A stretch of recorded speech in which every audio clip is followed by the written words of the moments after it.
last try.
If you ever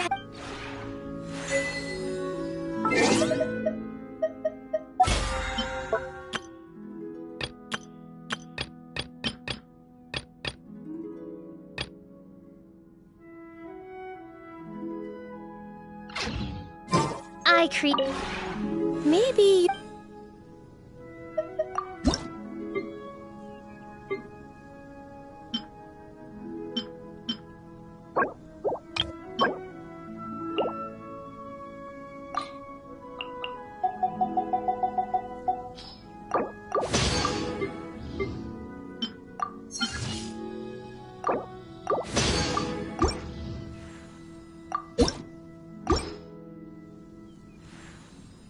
if you ever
Rise, sacred name, fortune pres- La la la la. Submit for judgment! One with my blade!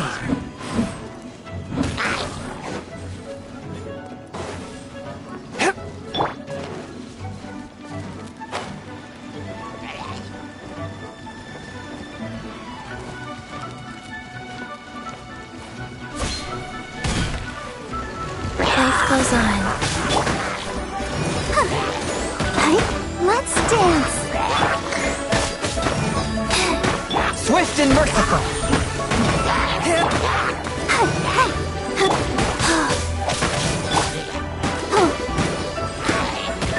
Go, Barbara, go!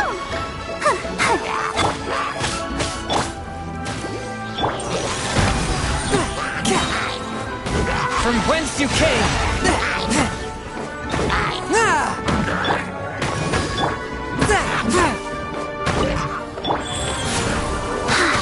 Let the show begin. I'll protect us. Hey,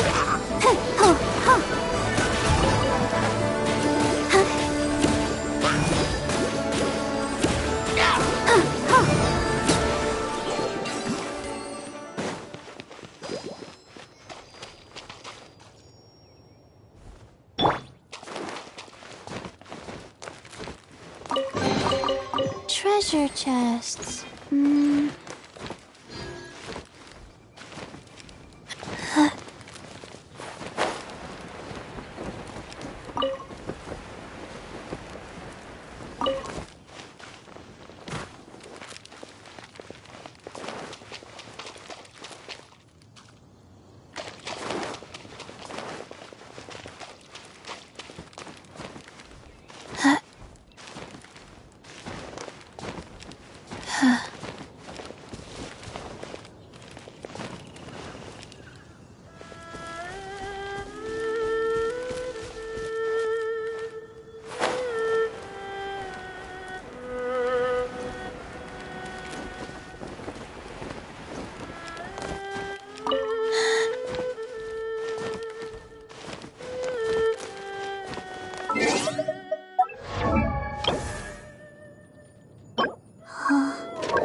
Wasn't there something in here a second ago?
Rise. Let the show begin. A touch of frost.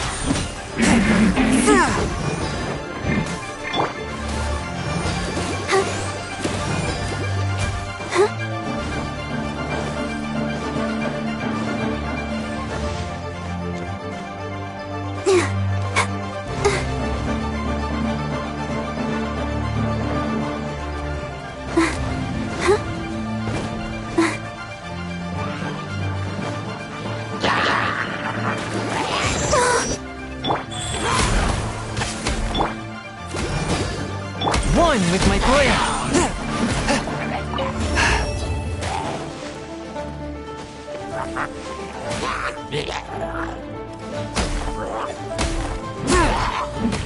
Let's dance.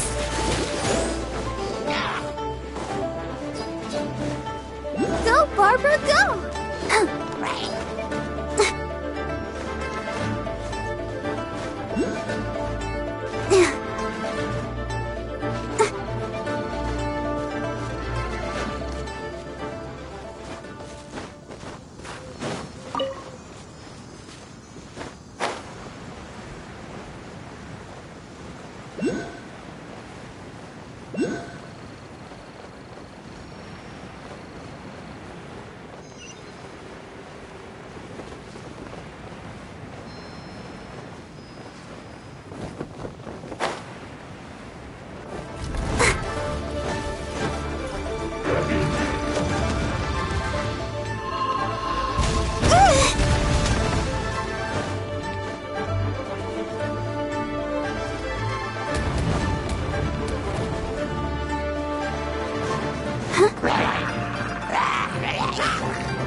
Go, Barbara, go!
I'll protect us.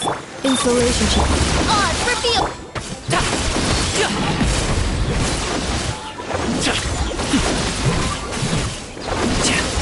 No rest for the wicked.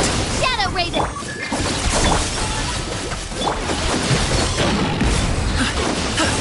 Preparing for dust up. Defensive mode engaged.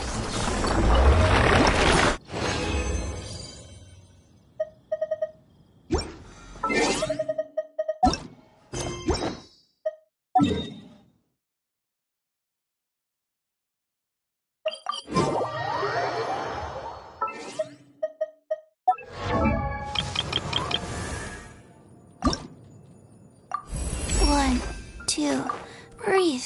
3, 4, and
Many happy returns!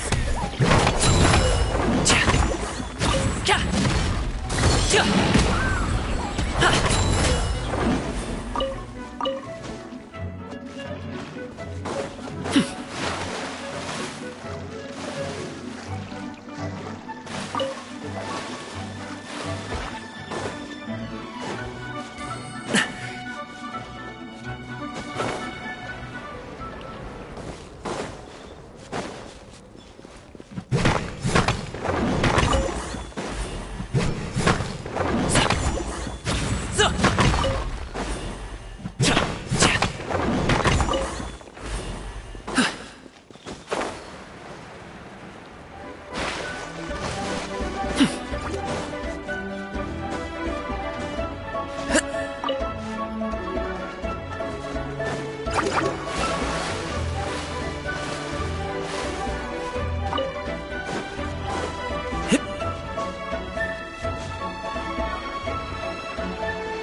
Relationship.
Don't say that. I promise.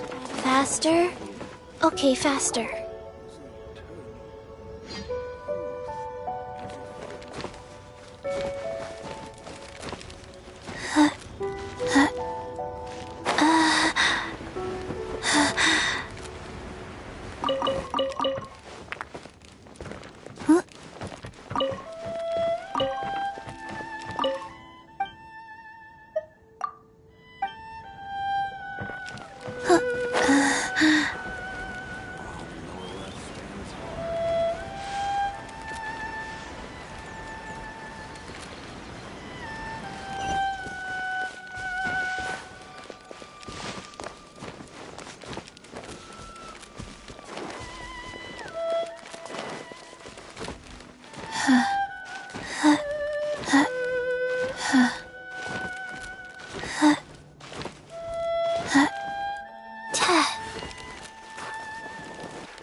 In the name of the Prinzessin!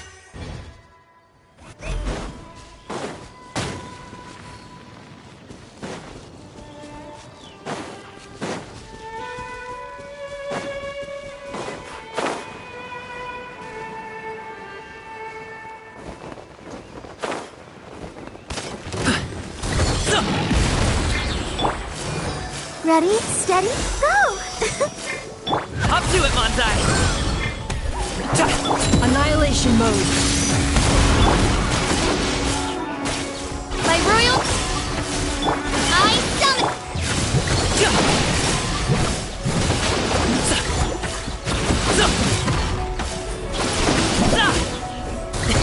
Sorry, pal.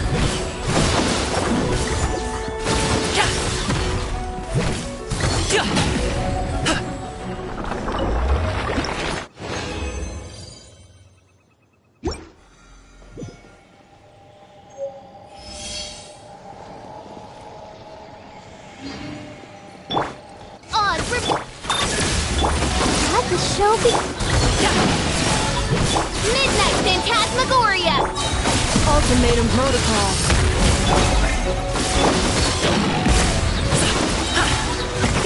Many happy returns!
I created another universe and founded paradise. For I, Fischl, am the prince.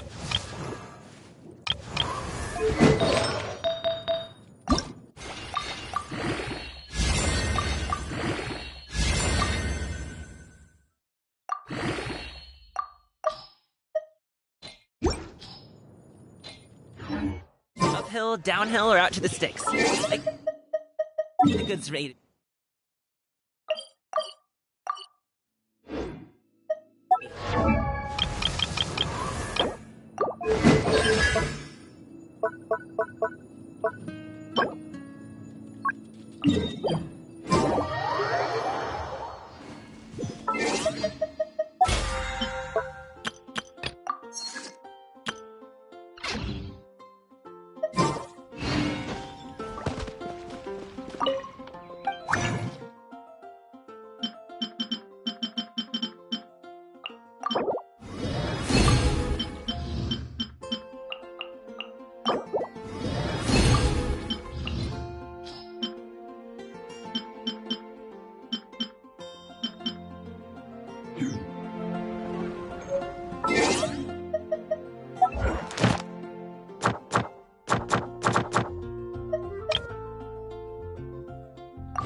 By royal Defensive mode engaged. I'll protect us.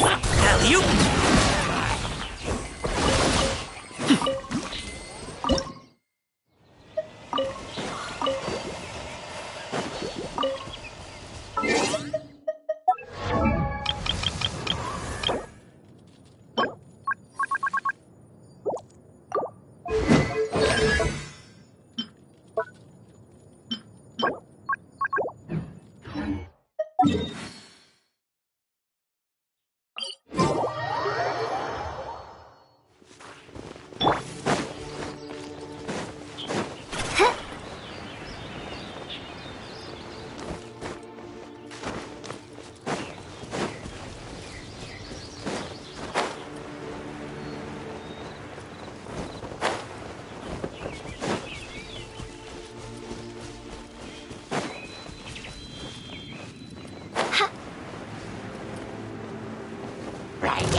Oz, reveal thyself. As you wish, main. Installation chamber deployed. Preparing for dust up.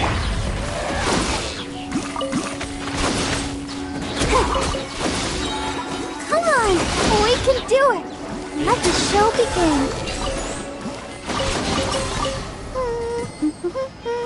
Things are going so smoothly today.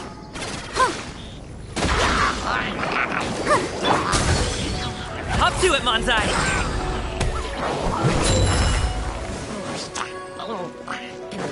Congratulations!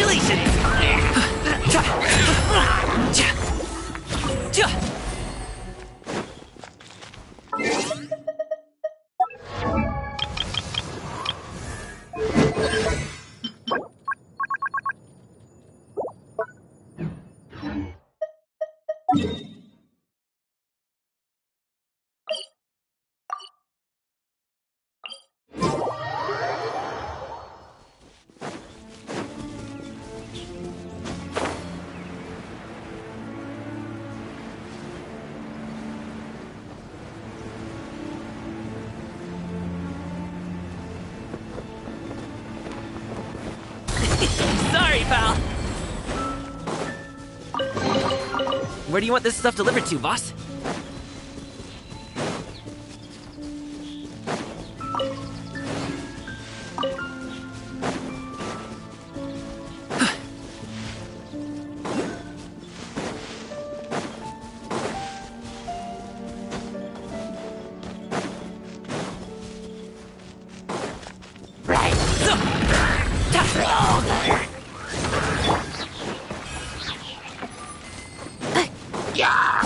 Ultimatum protocol.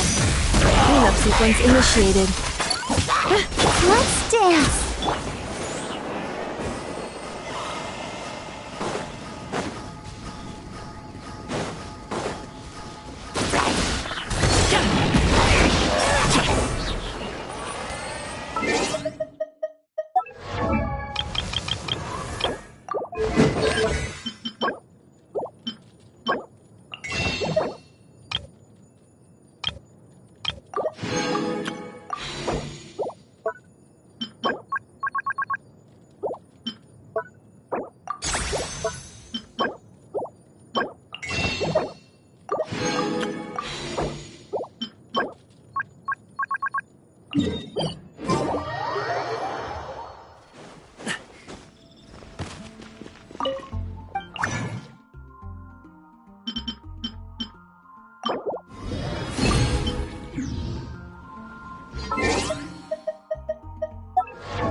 By royal decree, wings of darkness. Installation chamber.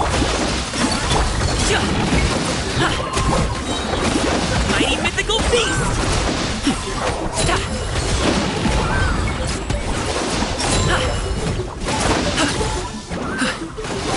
Annihilation mode. Ready, steady, go!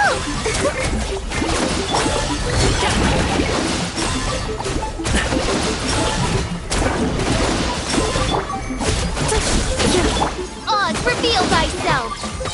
As you wish, main Fräulein. No rest for the wicked. Let the show begin. Many happy returns! Ultimatum protocol.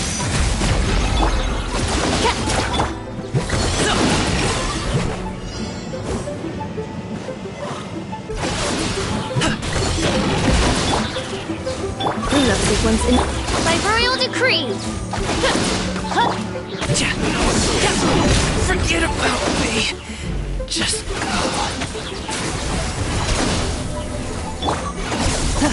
Come on! We can do it! so soon. I'll protect you! I summon the... Defensive mode engaged. Annihilation mode.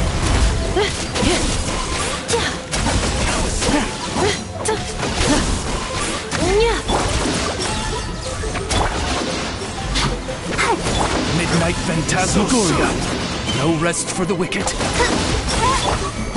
Ultimatum protocol. I summon thee!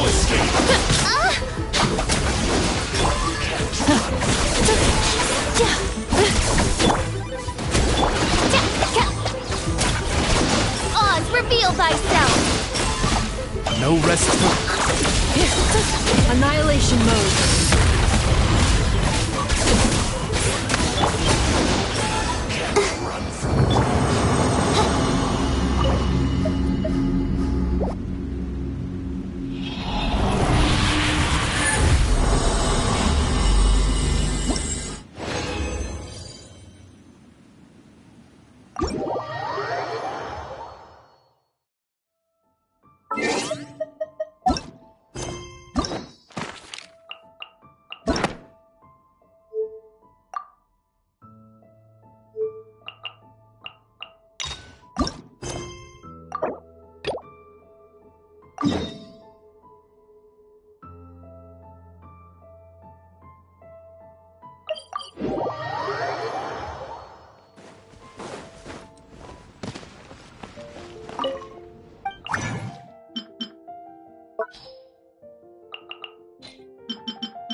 Installation chamber.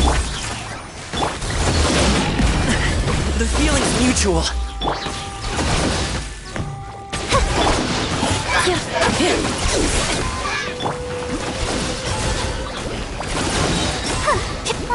La la la la.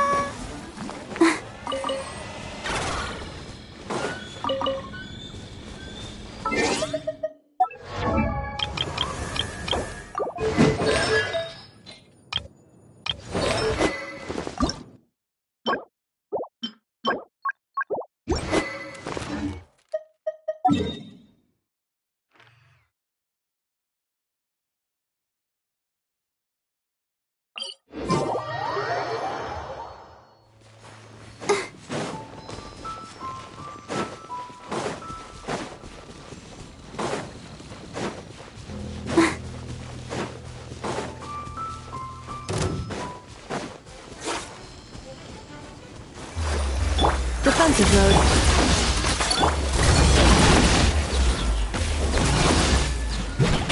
Wings of darkness!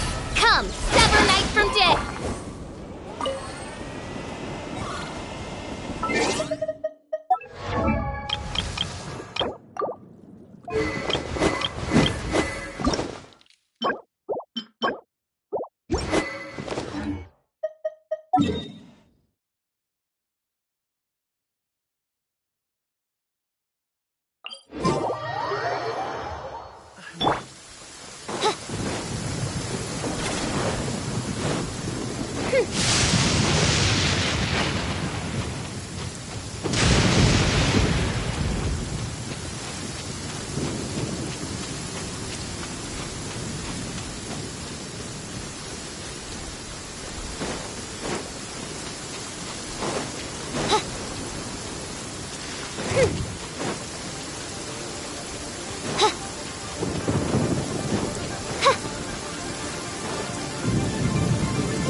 By royal Clean up sequence. Let's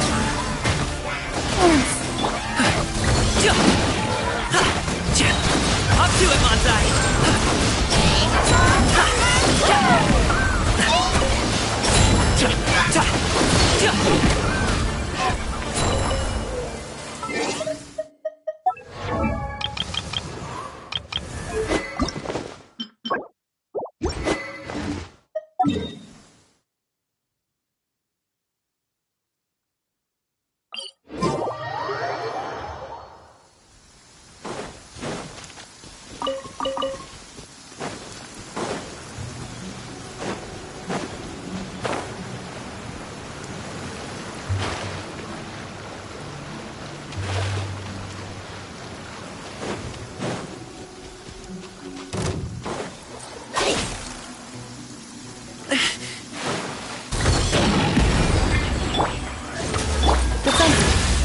Mode engaged. Preparing for dust up.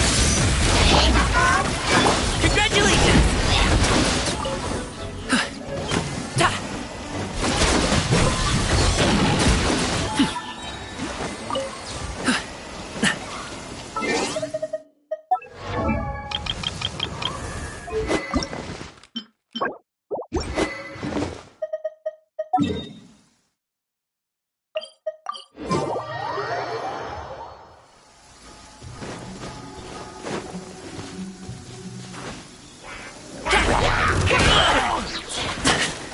Mighty mythical beast!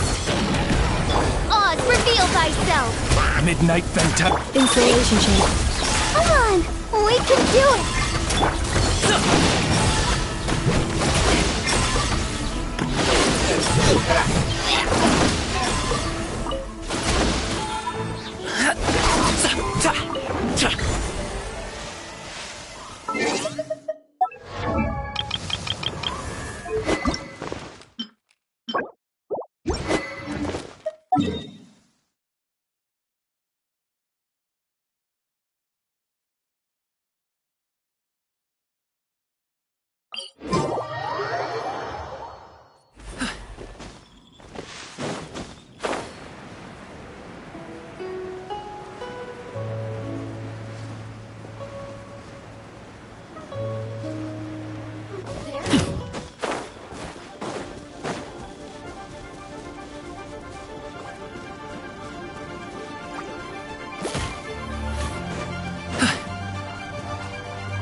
By royal decree, Defensive mode engaged. God protect us!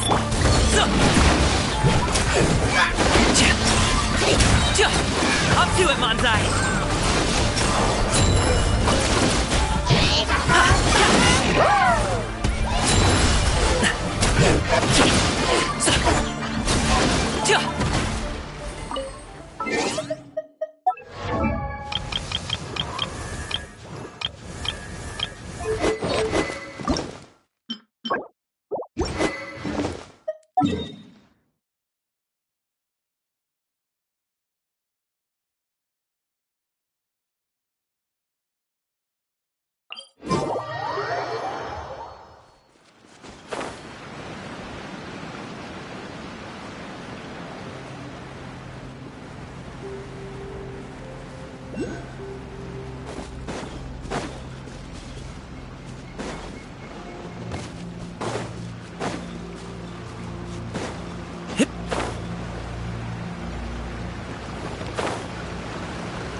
Cleanup sequence in.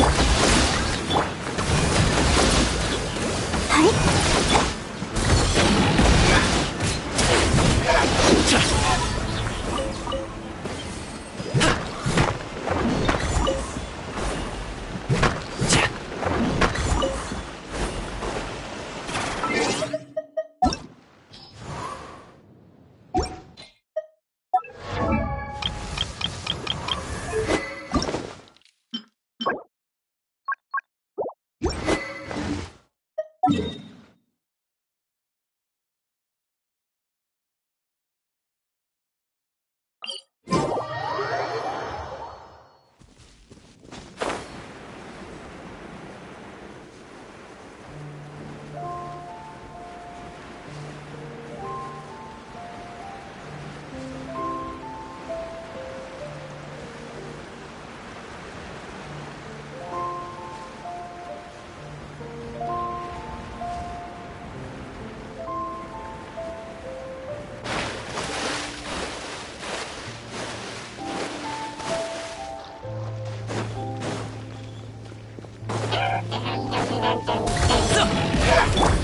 revealed! Defensive mode in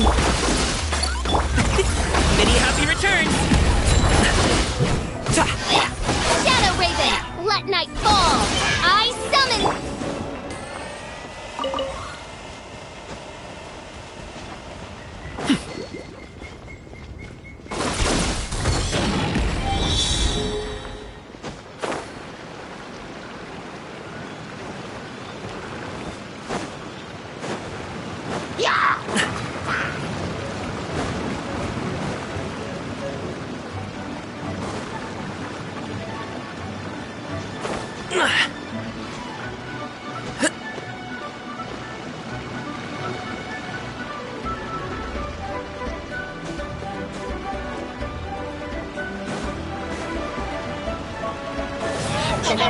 By royal decree... cleanup sequence initiated.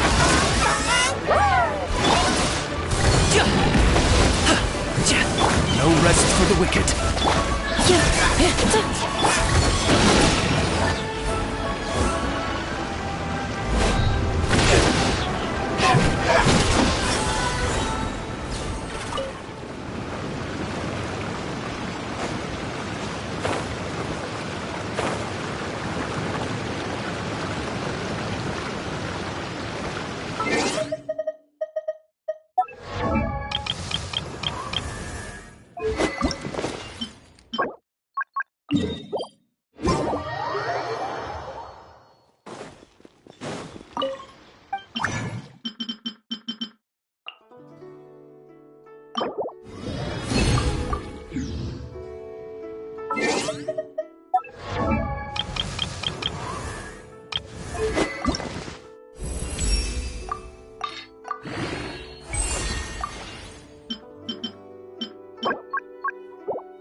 Mighty mythical beast!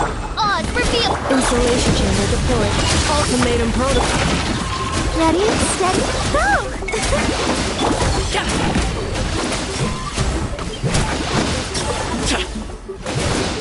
Midnight Phantasmagoria!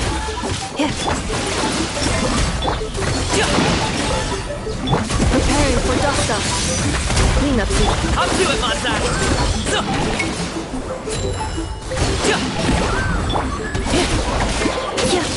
By royal decree... Sorry, pal! Wings of Darkness! Defensive mode in Congratulations! I summon... annihilation mode.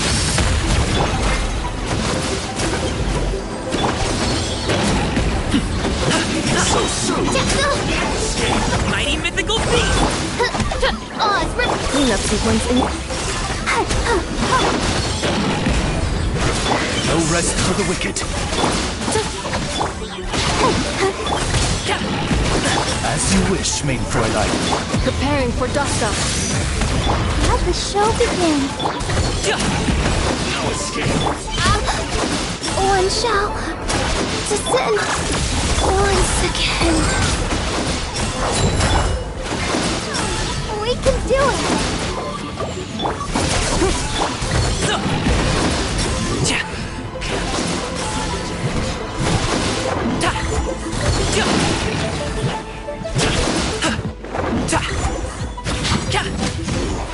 Can't run from death.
By royal Installation chamber. will protect us. No rest. Annihilation mode. Many happy returns!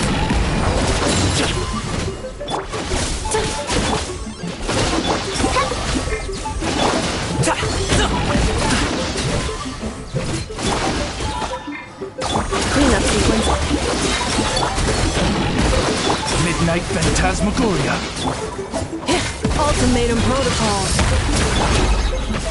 La la la la la. Up to it, Bonsai!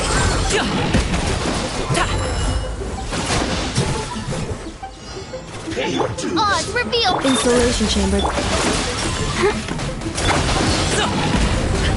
Stop it now! I summon the Annihilation mode. Midnight Phantasmagoria.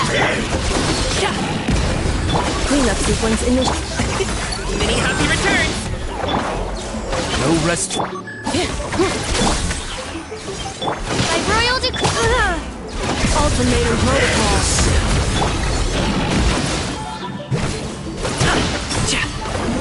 I summon thee. As you wish, main. Ready, steady, go.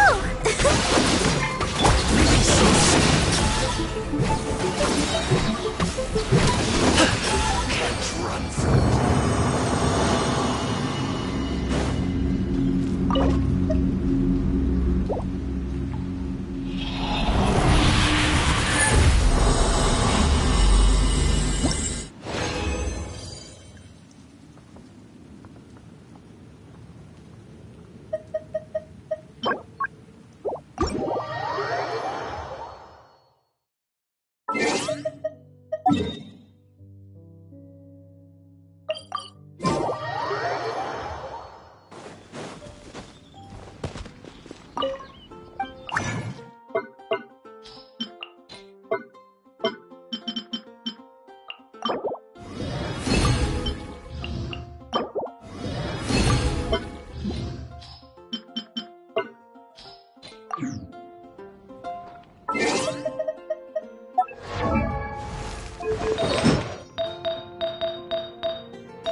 do it, Manzai!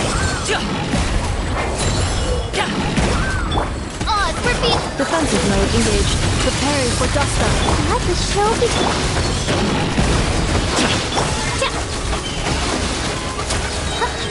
Shadow Raven, let night fall.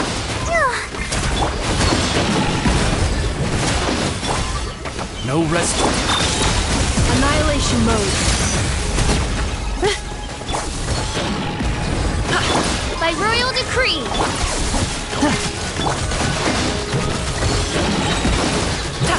Mighty mythical beast! Wings of darkness, come. Preparing for dust up. Insulation. I summon. Let's dance.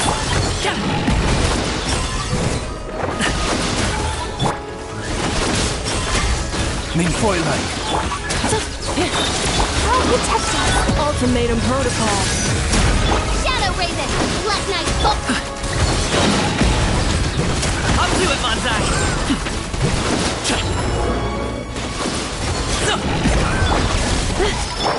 Come on, we can do it.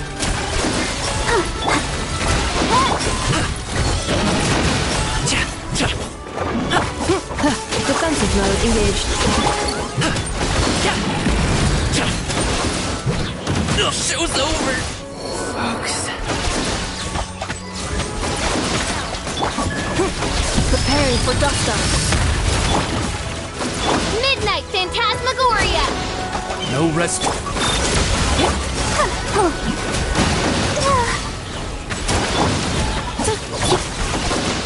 I summon thee. Annihilation mode.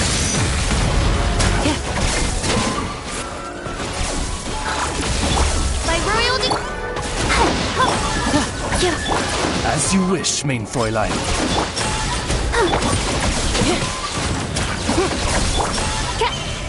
Let's dance. Insulation chamber deployed. Preparing for dust up.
about the well-being of my retinue during my impromptu absence. I'm sure the good people of the Adventurers Guild are absolutely fine, mein Fräulein.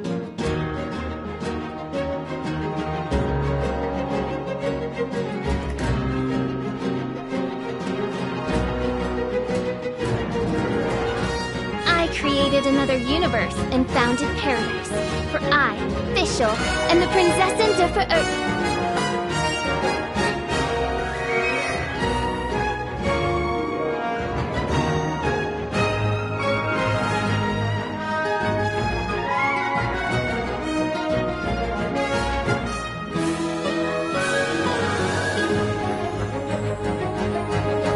I hear the voice of fate, speaking my name in humble supplication.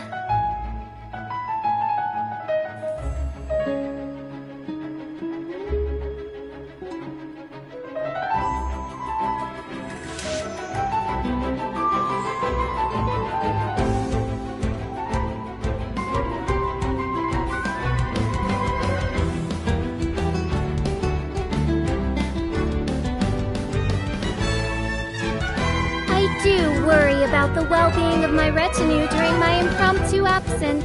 I'm sure the good people of the Adventurers Guild are absolutely fine, mein Fräulein.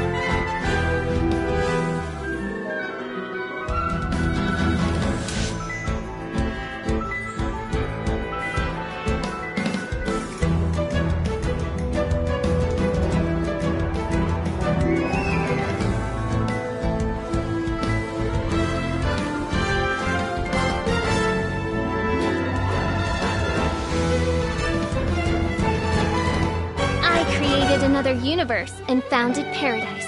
For I, Fischl, am the Prinzessin der Verirrten.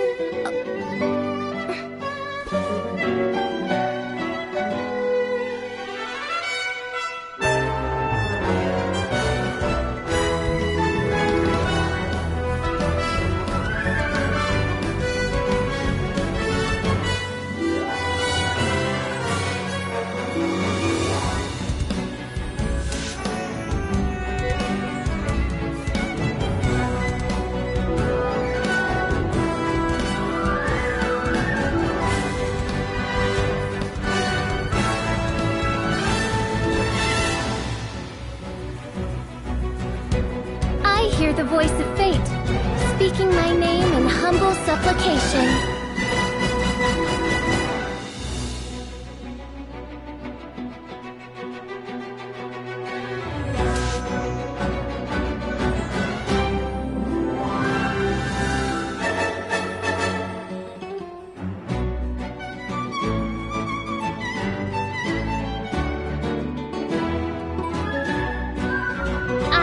Another universe and founded paradise.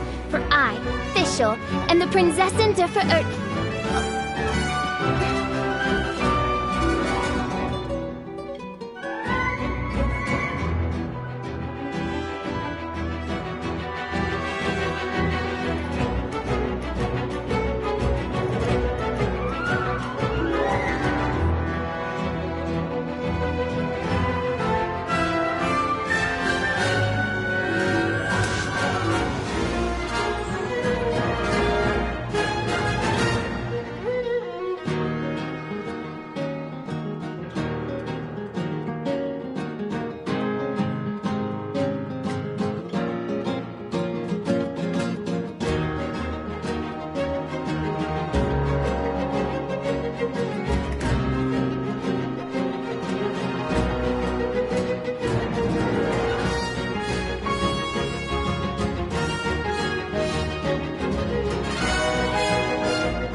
About the well-being of my retinue during my impromptu absence. I'm sure the good people of the Adventurers Guild are absolutely fine, mein Fräulein.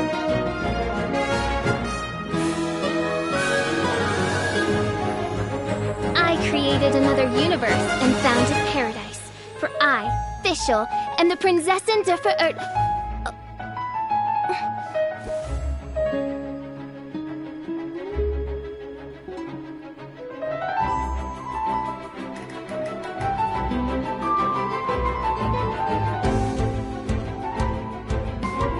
the voice of fate, speaking my name in humble supplication.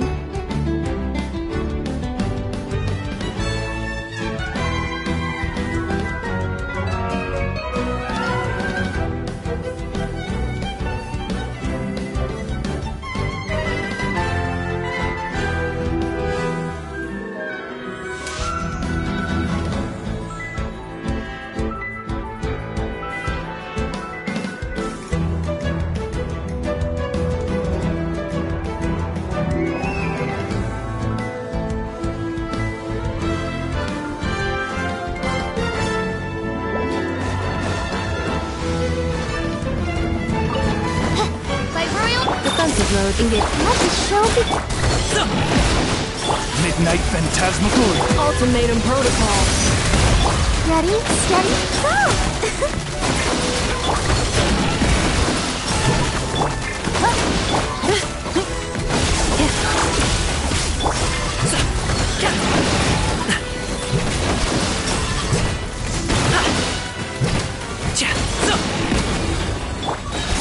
Preparing for dust-up. Odds reveal thyself! Cleanup sequence in it. As you wish, main Fräulein. Mighty mythical beast!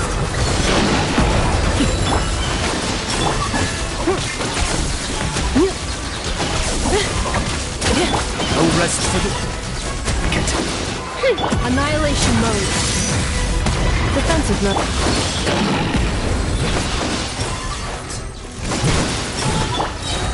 Wings of darkness, come!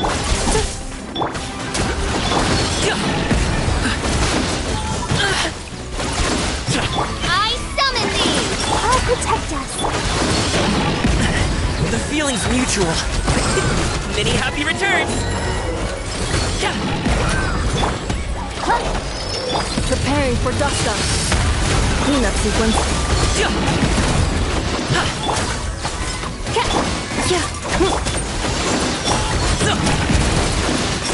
Come on, we can do it! Midnight Phantasmagoria! Defensive. Let's dance! Up to it, Manzai! By royal... Annihilation mode.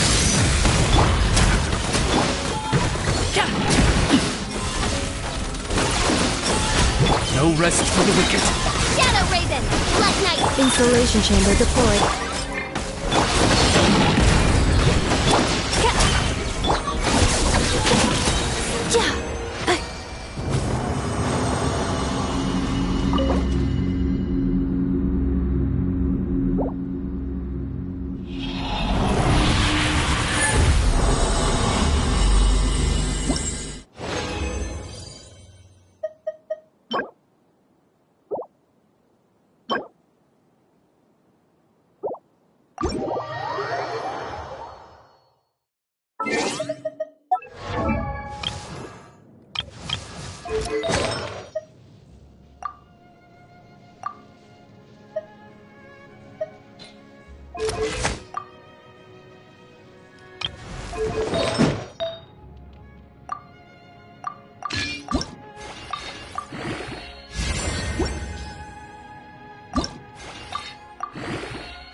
Reviewing outstanding items. Today's to-do.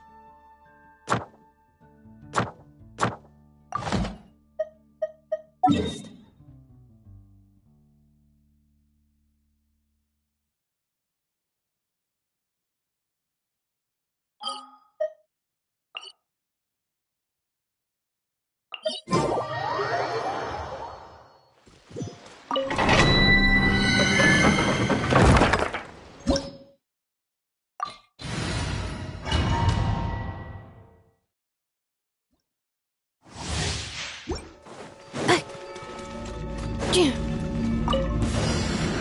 Help protect us. Cleanup sequence in. Odds for me. Preparing for dust up. Many happy returns! Midnight Phantasmagoria. Yeah!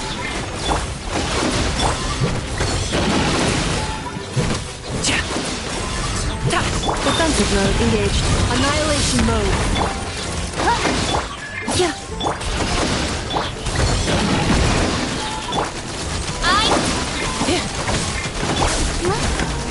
Stings. La la la la. Up to it, Manzai! Shadow Raven, let night fall. Cleanup sequence initiated. Preparing for dust up. Help protect us. No rest for the...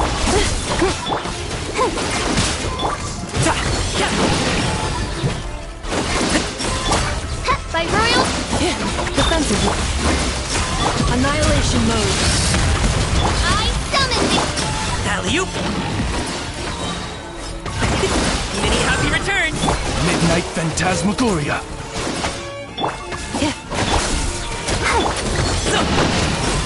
Cleanup sequence initiated. Let's dance. Preparing for dust up.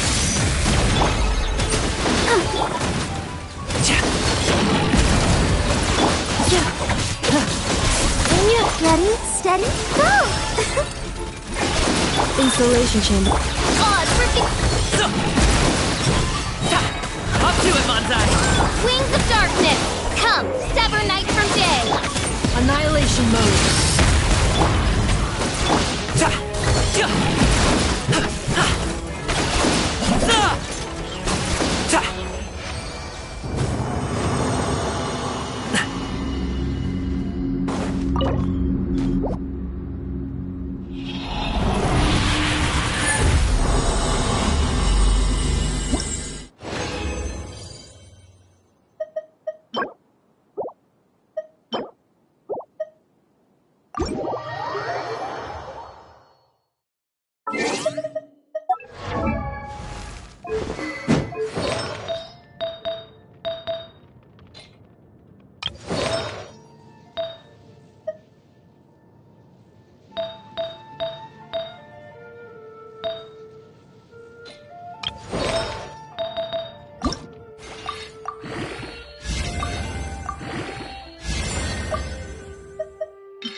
Midnight Phantasmagoria.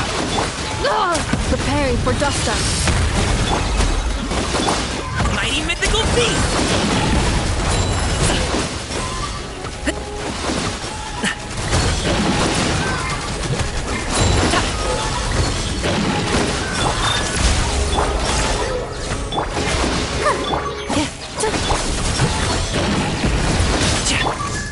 Annihilation mode. Wings of darkness, come! Defensive mode. Many happy returns! Come on, we can do it! Let's dance! By royal Preparing for dust up.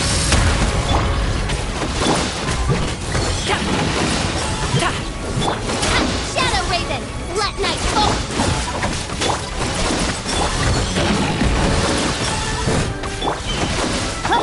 Cleanup sequence. Up to it, Manzai! Oz, Annihilation mode. Hachi! Alley-oop! Midnight Phantasmagoria! Defensive mode.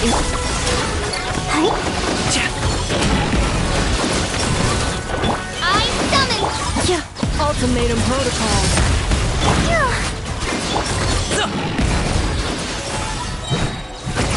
Many happy... By royal...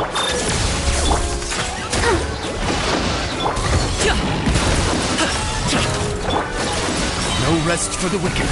Shadow Raven! Ready, steady, go! Let's dance! Sorry, pal! I summon thee! Preparing for dust up.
Add Thank you for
Good things come to those who wait.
What trinkets lie veiled within this desolate plain?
boom booms and eyes, and boom booms and mouth. And I need to tighten up that part.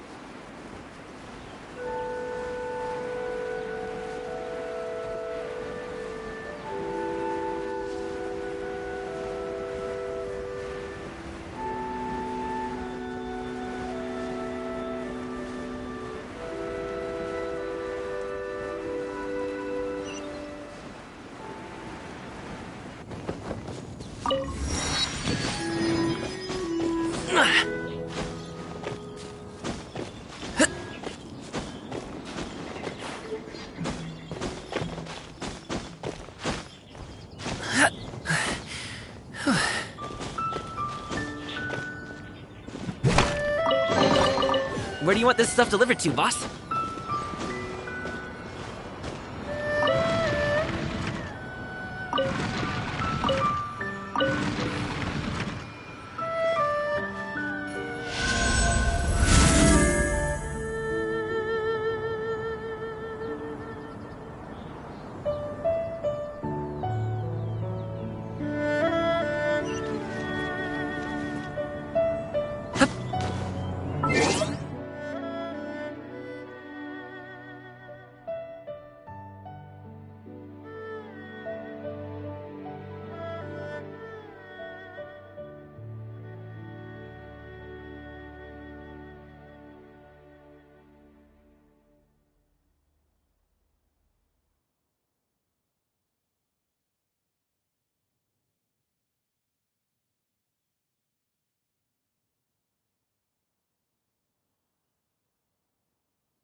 What trinkets lie veiled within this desolate plain?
Oz, reveal thyself! Clean up sequence in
Up to it, Manzai!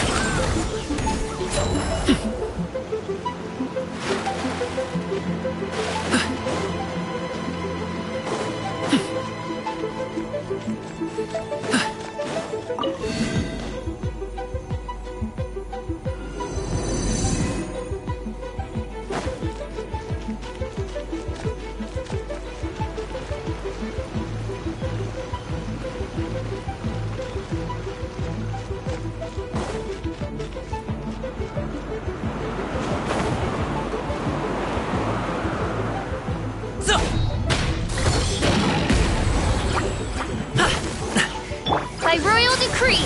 Midnight Phantasmagoria.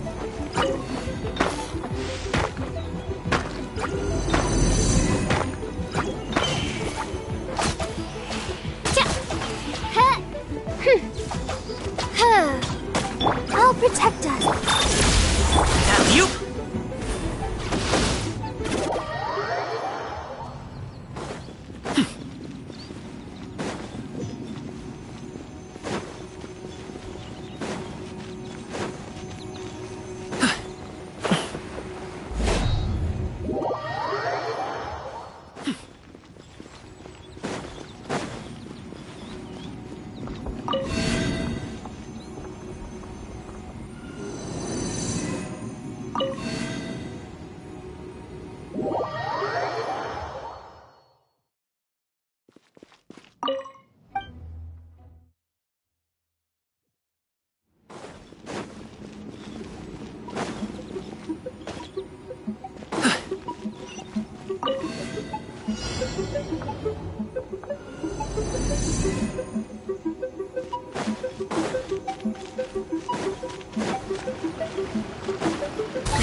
Sorry, pal.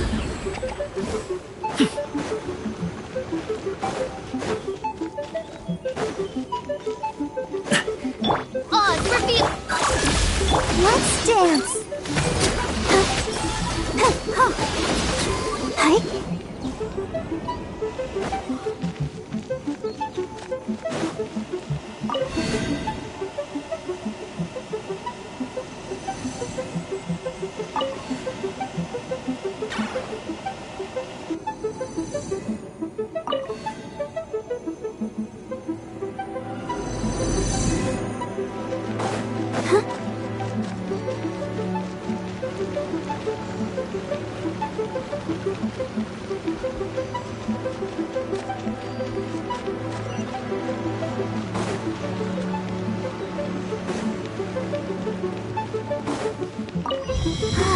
Keep going.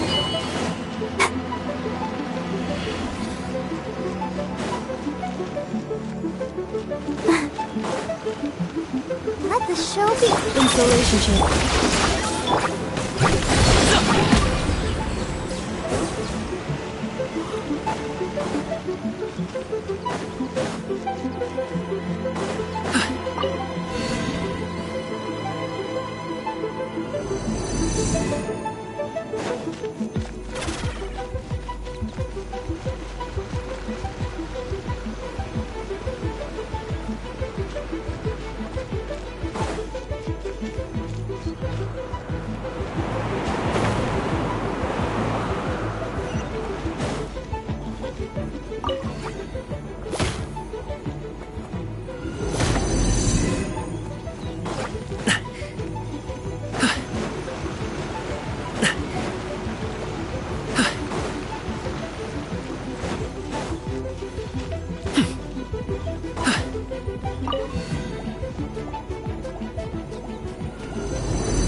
first time we came here.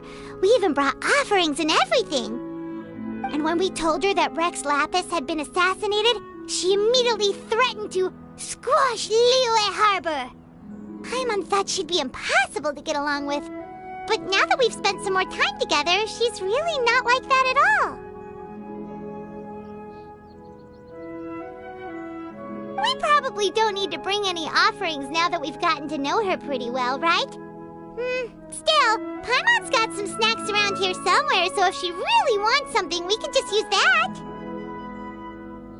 Huh? Traveler, did something catch your eye? Whoa, what a pretty lady! Is she also here to visit Cloud Retainer? Yeah, you're right. All it takes is one look and you can tell she's someone special. As expected of that bird lady, really. She must have a whole bunch of Adepti friends from all over the country. Okay, but if we're both friends of Cloud Retainer, then we're basically friends by association, right? Want to go up to her and say hello?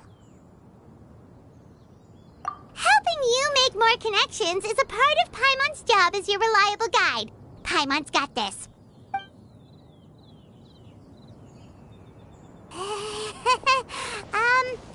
Hello. Paimon is Paimon, and this is the Traveler. Paimon doesn't think we've met, but we're also friends of Cloud Retainer. May we have the pleasure of learning your name, Madam Adeptus? You two... What is this tomfoolery? Has this shift in form so clouded your eyes that you no longer recognize one anymore? Wait, you're... Huh? You're the illuminated bird? But you look... human! How did that happen? Oh, donning human form is scarcely any test of one's abilities. As for your confusion, one merely had no reason to indulge such inclinations before. So, you're indulging now because? Well, one has made plans to pay a visit to some disciples at Liyue Harbor. Taking on a human form for such a trip is simply a way to make matters less conspicuous. You? Worrying about keeping a low profile? You're the one who likes to pop up out of nowhere all over the place! In fact, Paimon can think of several examples, like that time when you suddenly appeared on top of a roof without any warning, or...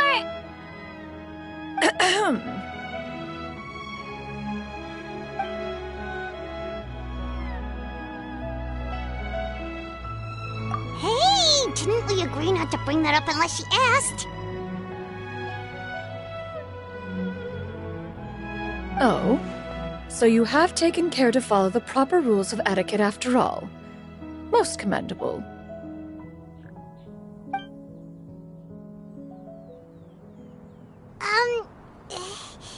Well, this is all Paimon's got. You don't mind, right? One has never found oneself lacking in basic comforts. On the contrary, it is the gesture that one values above all else.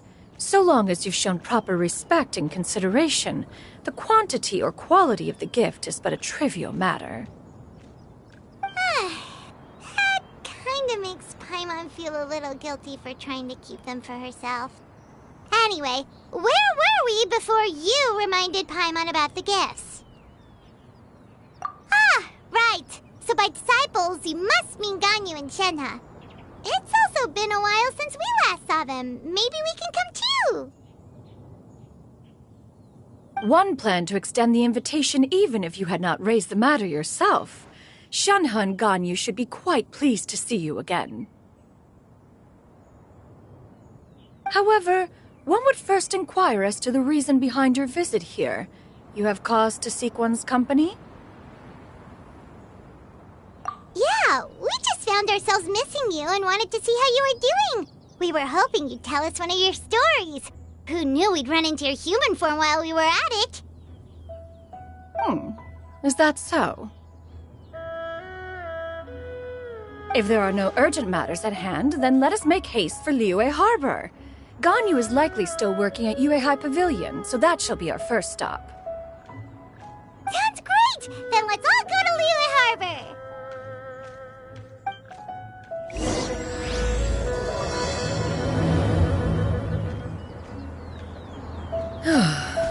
Ganyu has been quite busy with work as of late. One can count on one talon the number of times she returns to Mount Outsong each year. Shanaha has also secured employment recently. In her correspondence with me, she wrote that she shall have no need to return for the foreseeable future. Did they think one was so easily mollified? One shall investigate everything with one's own eyes and decide for oneself if their living conditions are satisfactory.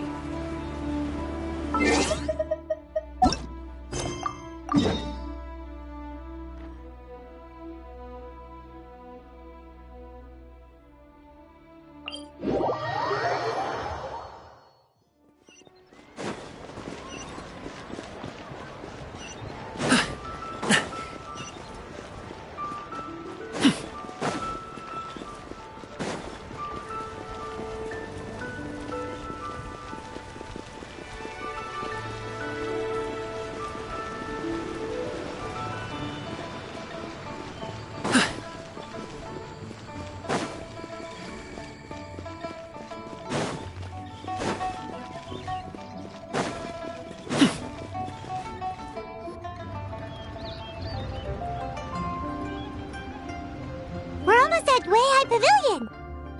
Hey, do you think Ganyu will be shocked to see Cloud Retainer like this?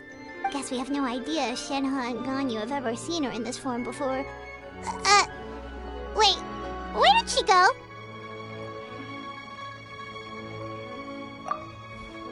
Why are you just standing there, Cloud Retainer? Quietly now. One shall stay here. You two can go and meet with her. But why? Isn't it better if we all go together? If one were to proudly proclaim one's presence, Ganyu would surely profess herself otherwise unoccupied and drop everything to attend to one's visit. One fears that would only result in her staying up all night to make up for lost time. One does not wish to trouble her. Conversing vicariously via you two shall suffice. Do remember to inquire as to her recent well-being. Again, do not mention one's presence here. Fair enough. Makes sense. Alright then, we'll just pass on your regards and... Cloud Retainer? Ugh. Oh, busted. Is that lady someone you know, Ms. Ganyu? She is indeed. I'm sorry, Huixin, but could we delay the upcoming meeting for a little bit? I believe my schedule today is quite full. Oh, not to worry, Ms. Ganyu. I'll make the necessary arrangements right away.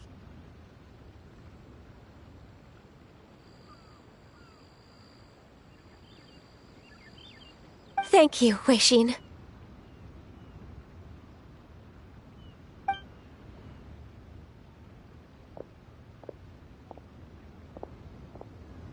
It's been a while, Ganyu. Greetings. What brings you here today? And Cloud Retainer, too. It's been quite some time since I last saw you in this form. You are quite mistaken.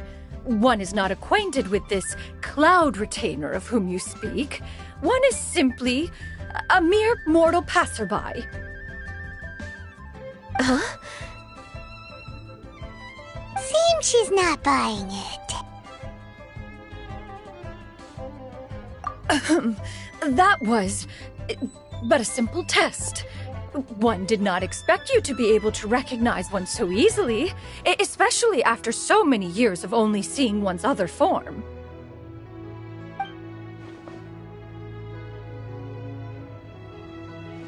But recognizing you is, my responsibility as your disciple. An apt observation. One was simply passing by while attending to some important business. One thought it would only be fitting to pay you a visit while in the area. Wait, Paimon wasn't aware of any important,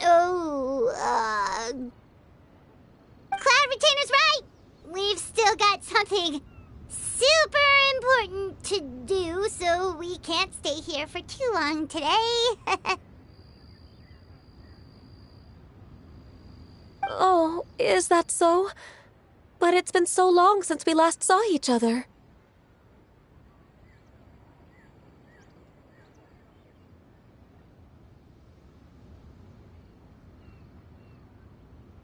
One simply desired to see you and had no intention of interrupting your work.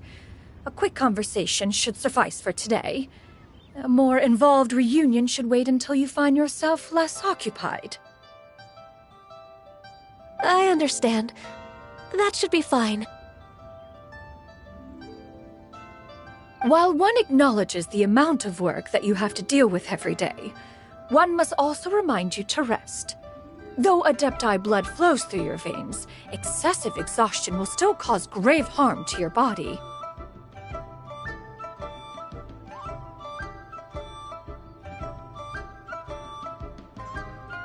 It still makes one nostalgic to see you as you are now, respected and independent.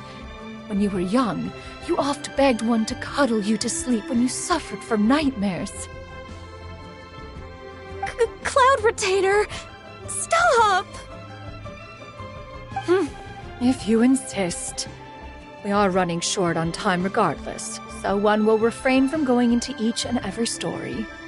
Why don't you continue your conversation? One shall simply stand by and listen.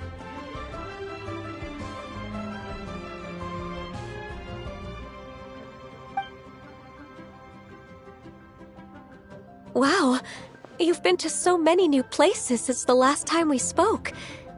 If you ever need anything, please just come find me at Uehai Pavilion. Also, forgive me for my presumptuousness, Cloud Retainer, but if you plan to continue appearing in this form, don't you think it'd be helpful to adopt a human name? A human name? Huh. You raise a valid point. Considering the sheer extent of one's renown, Cloud Retainer is surely too recognizable as a name.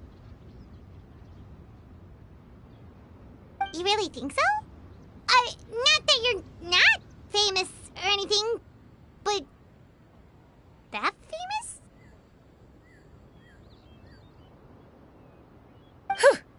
You presume to know the extent of one's illustrious achievements. One would hardly think such a thing to be possible. Nevertheless, Ganyu's advice cannot be ignored. From this point on, when in public occasions, be sure to refer to one as Shenyun. Tianyun? I assume that's a reference to the full record of Pristine Pavilion. An adeptus of years past would rise with the clouds and rest with the moon. They were enlightened and wise, free and unfettered. The writer referenced Master's name to describe her carefree and spontaneous nature. Oh, that sounds super cool! Paimon feels like only the most powerful of Adepti could rise with the clouds and rest with the moon. Actually, those lines were originally written to describe Cloud Retainer herself.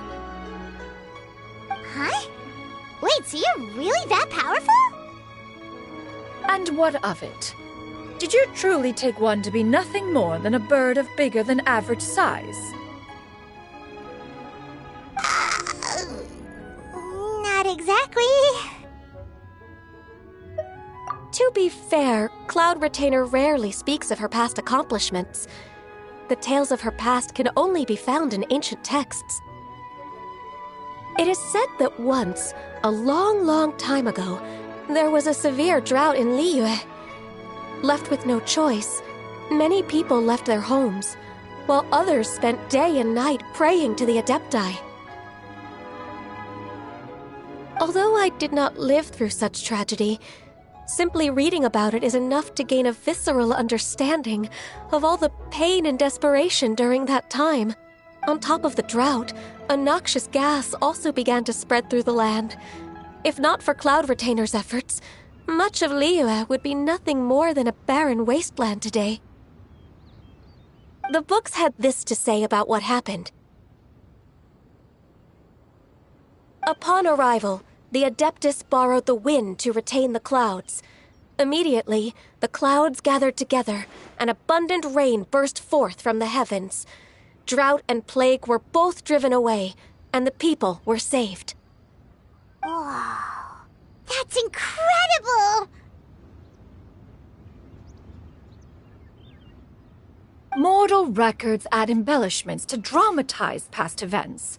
One did merely what one ought, and even if one had not interceded, the other Adepti would surely have stepped in to help. Even so, you stopped an entire drought! Can you really control the weather like the book said? Oh, Paimon suddenly has a lot more respect for you.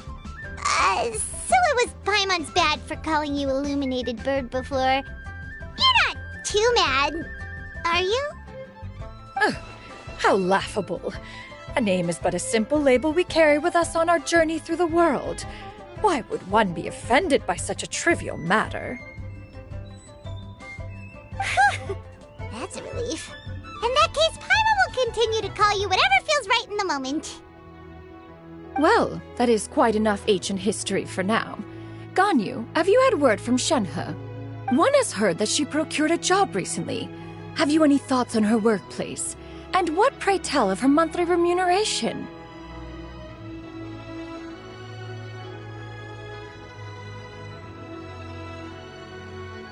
Moreover, does she find herself overly inundated with work? Is she allowed time off during Lantern Rite? That is a lot of questions.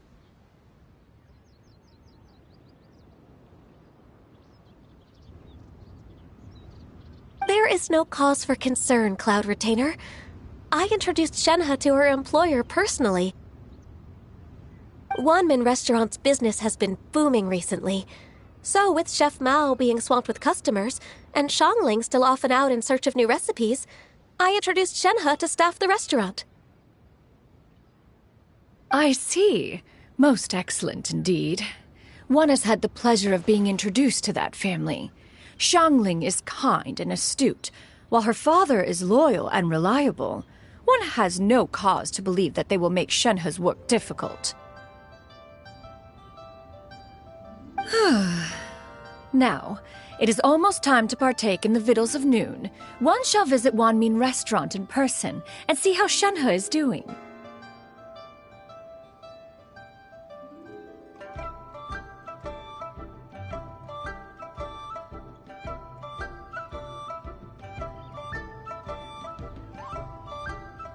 Huh?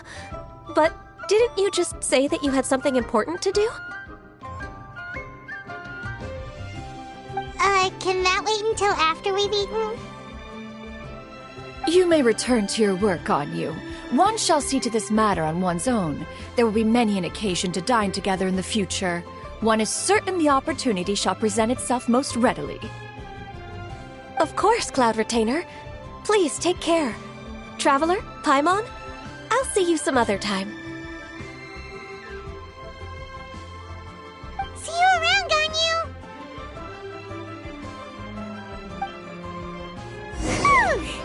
Paimon was pretty quick on the uptake there, don't you think? As soon as you mentioned important business to attend to, Paimon realized that you were just looking to cut the conversation short and not take too much of Ganyu's time. Is Paimon right? No, in fact, it was not an excuse. One is indeed visiting Liyue Harbor for an important purpose. Wait, for real? The moment is not yet upon us. Still, the truth will be revealed to you in time. Huh. She really seems to be playing up the whole mysterious Adeptus thing right now. Is it because we just heard that cool story about her powers?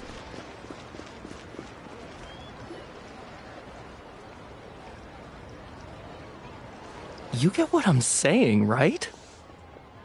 Yeah, how can I not? Not even fine food is enough to distract from the presence of a fine lady, eh? Oh, I'm far more interested in getting her details than ordering any dishes. Hey, how about you ask her? You do it.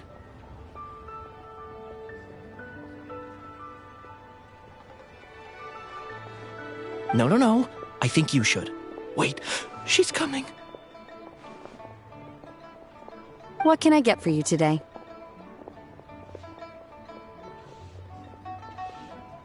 Greetings, miss. I was just wondering if you'd be willing to... What would you like to order?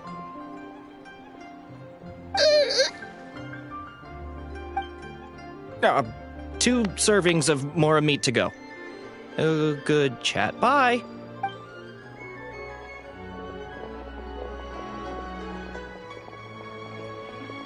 Shenhe!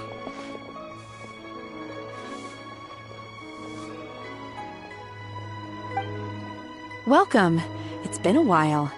May I take your order? Don't welcome us as guests and greet us as old friends in the same line. It's weird. Mm-hmm. Oh, and this is? This is Miss Xinyun. Master? Huh? Huh. One does not recall ever revealing this form to you before. How were you able to ascertain one's true identity with such ease?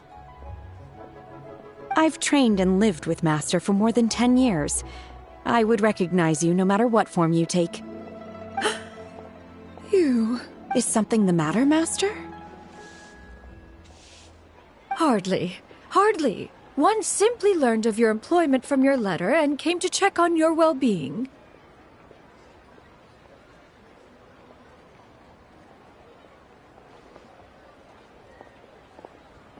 And check out the great food, too!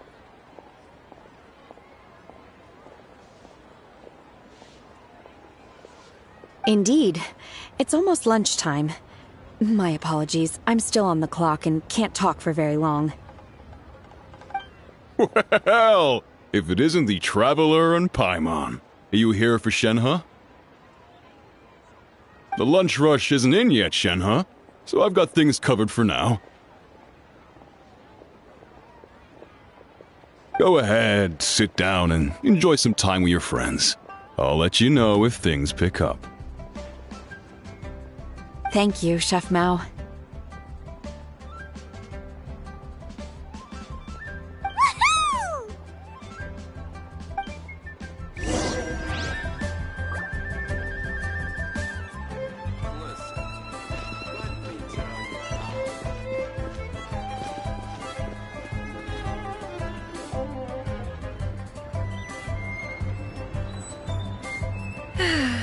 It is just as one expected.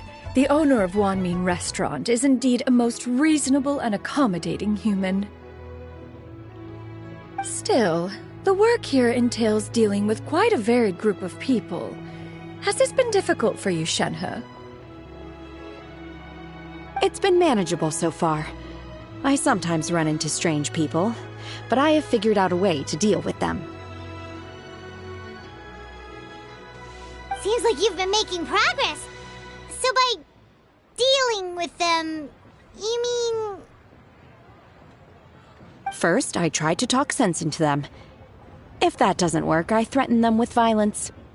At this point, they usually decide they are in favor of a civil conversation. Oh, how should Paimon put this? Oh, a sensible plan. One is gladdened to see you integrate so well into human society. And you, Master? How have you been? Simply marvelous. Though Mount Outsong has scarcely enjoyed your presence recently, one has hardly found the pleasure of one's own company to be lacking. I see. Just as expected of Master.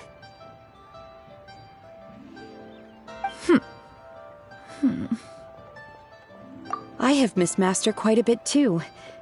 Even though work has been busy lately, I've already had a conversation with Chef Mao about taking some time off soon to visit Master.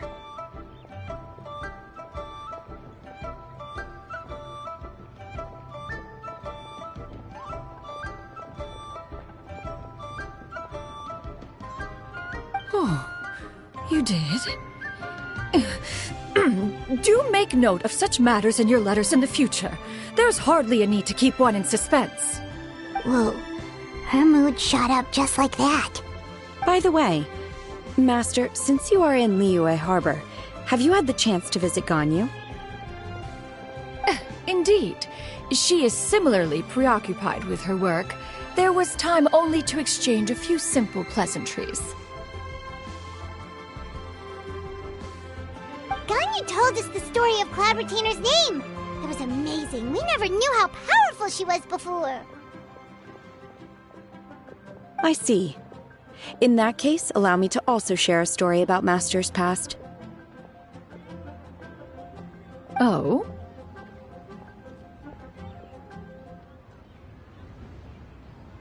Is that a problem, Master? I believe this to be a good topic of conversation. No, not a problem. One was simply caught off guard. But no matter. Please, proceed. One is most curious to see how much of one's own conversational prowess you possess. Master once participated in a race against Mooncarver. After Mooncarver lost, he insisted that Master's ability to fly gave her a natural edge in such a contest. In response, Master agreed to forego flying in return for being able to use one of her devices in the race. Mooncarver accepted. What kind of device was it? It was a mechanical vehicle made out of iron. What was it called again? Oh, an electro-powered bicycle? Oh, you refer to the bicyclical Thunder Flashmobile. One spent 49 days conceptualizing and crafting it. It need only be infused with adeptal energy, and it can cover thousands of miles in one day.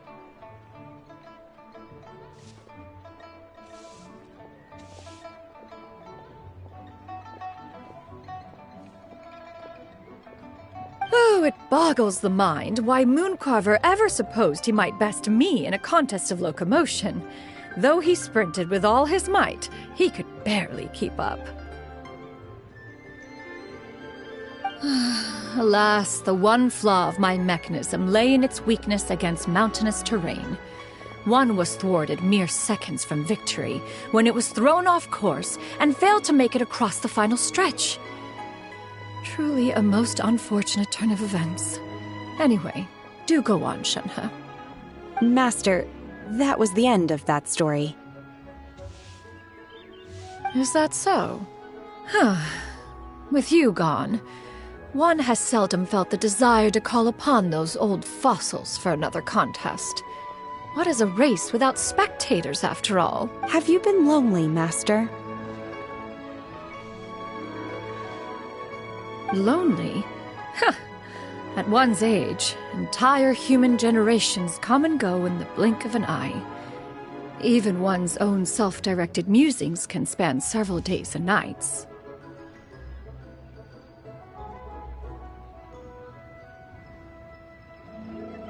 'Tis a most foreign sentiment. The mere mention of it is preposterous.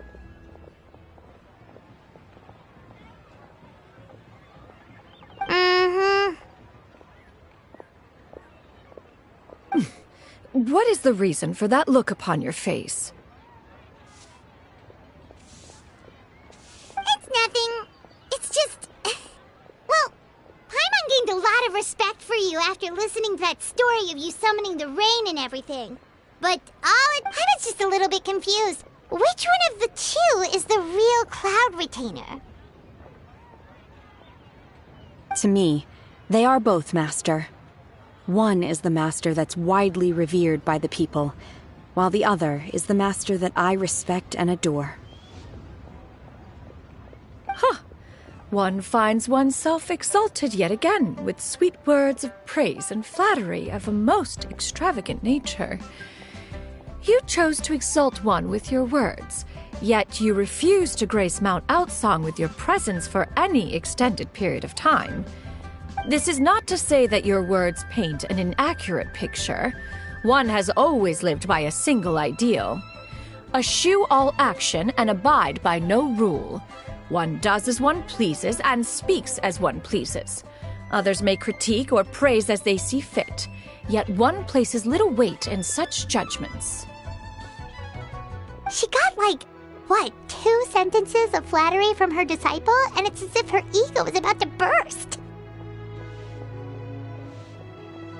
Do you have any empty tables?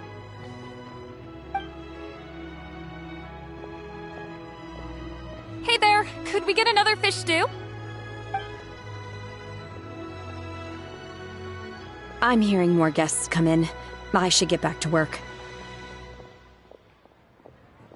Alright, good luck with the lunchtime rush, Shenhe. Mm-hmm.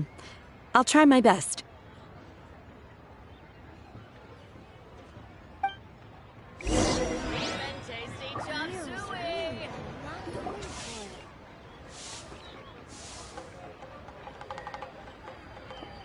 So much yummy food! Paimon's gonna feast! One is fond of all kinds of delicacies and delights in a multitude of flavors. The dishes here demonstrate no shortage of culinary skill. Their unique flavor profile has left one more than satisfied. In fact, one has been struck by quite the fit of inspiration.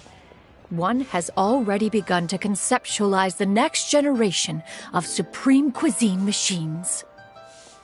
Everything's so tasty! A bit too hot at times, but still super tasty.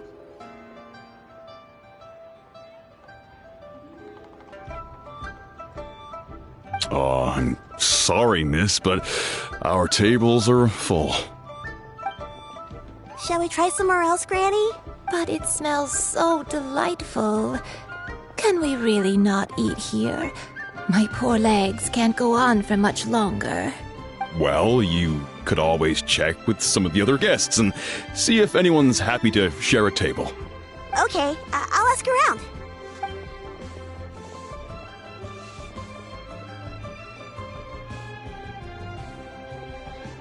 Excuse me, would you mind letting us share a table with you? There are no empty tables left, so...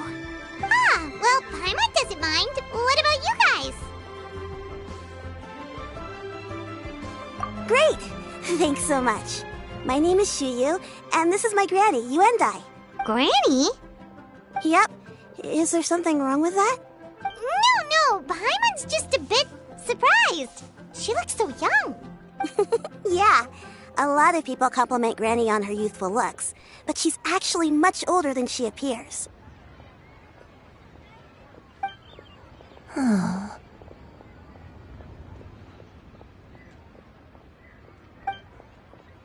Granny, why don't you take a seat? Come on, it's not polite to stare. Huh. Have we met before? No. 'Tis a fated meeting, then. Please, take a seat. What would you like to eat, Granny? I can order for you. I want braised earthworms. They always pop up out of the ground after a rainstorm.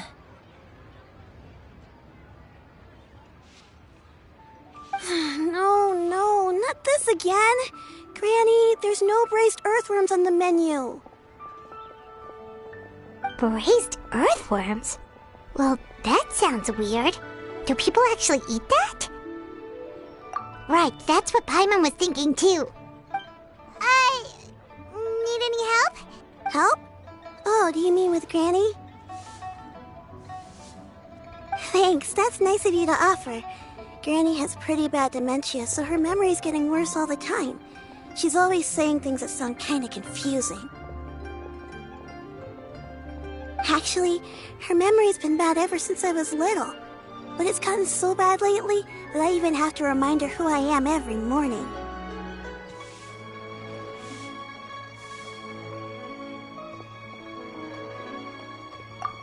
They died young. It's just me and Granny now.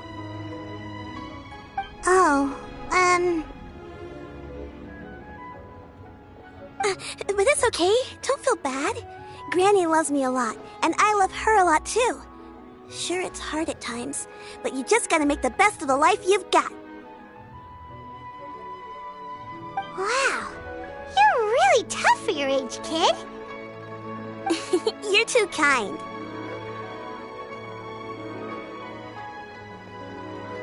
And me? Oh, what about me? You're tough too, Granny. Plus, you're really gentle, and you're always there for me. Yes, and it's hardly as if I forget everything. I still remember the important things. Wait, what was that really important thing again? Ah, I remember now. It was a dream. I had a dream where everything was dark. Someone was standing in front of me. She told me to come and find her, and that once I'd found her, I would be free. Huh? That sounds super important. But how come you've never told me about it before? It was just a dream, so I forgot about it. But I'm in a good mood now, and somehow I remembered it again. You know, I believe I've had this dream a great many times. But just how many times have I had it? Now that I do not remember. Wait, so you have a reoccurring dream where someone's talking to you? That sounds spooky. Oh, does that mean you're possessed? Unlikely. Her eyes are clear and her breathing remains calm and level. One sees no signs of possession. Are you sure? Who do you take me for? Is one not an adept? Am I not an expert?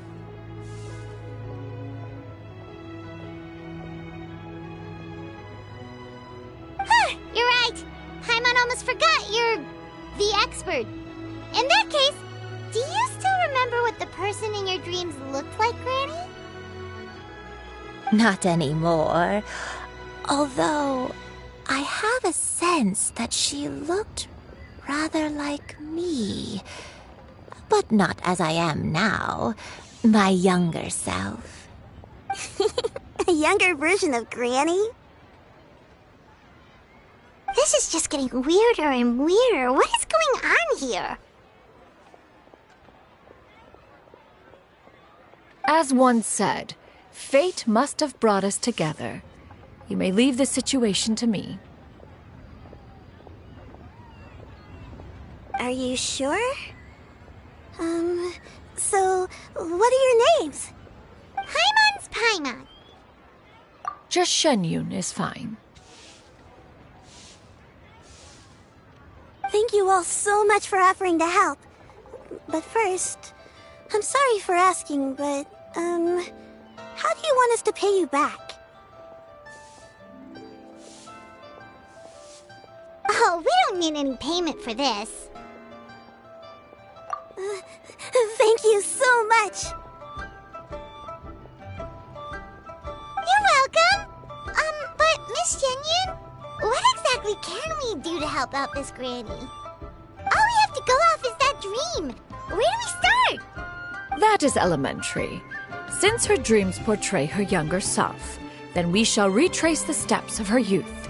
Once we have revisited those places, her memories will likely return.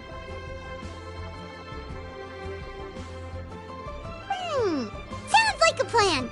So, Granny, do you remember which places you went to when you were young? Why, of course I do. The heavens above, the earth below, the wispy clouds, and the emerald mountain streams.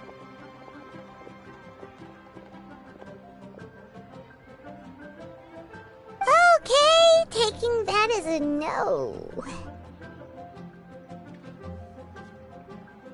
I might have an idea.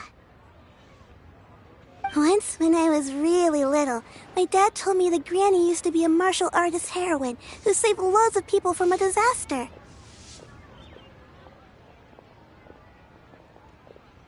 If it's true, then maybe they wrote about it in the history books or something. A martial arts heroine?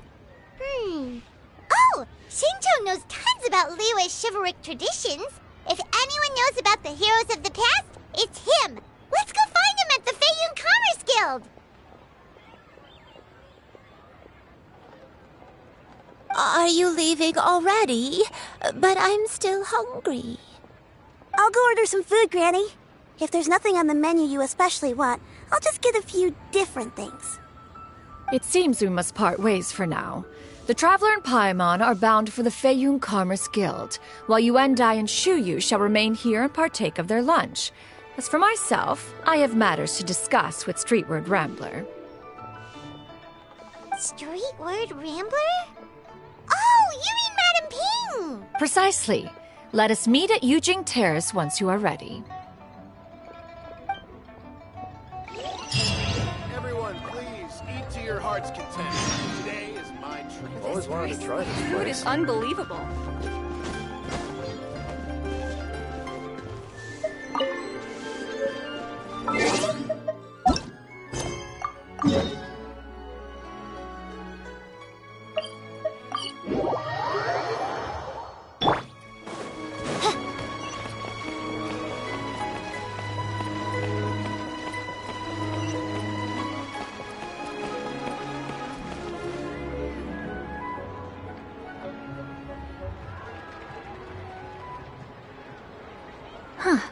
It's you two.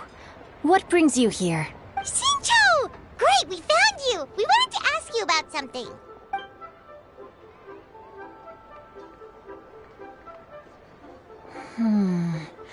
That's not a whole lot of information to go off of. I don't know if I can say for sure. I can't pinpoint her identity from your description alone, but considering her age, I am reminded of a nameless heroine who's been featured in various chivalric novels. Nameless heroine? That's right. The novels often speak of a great drought from 50 years ago. As the people suffered, a nameless heroine appeared and began to clear away evil spirits and bandit camps. The people idolized her, but never learned her name.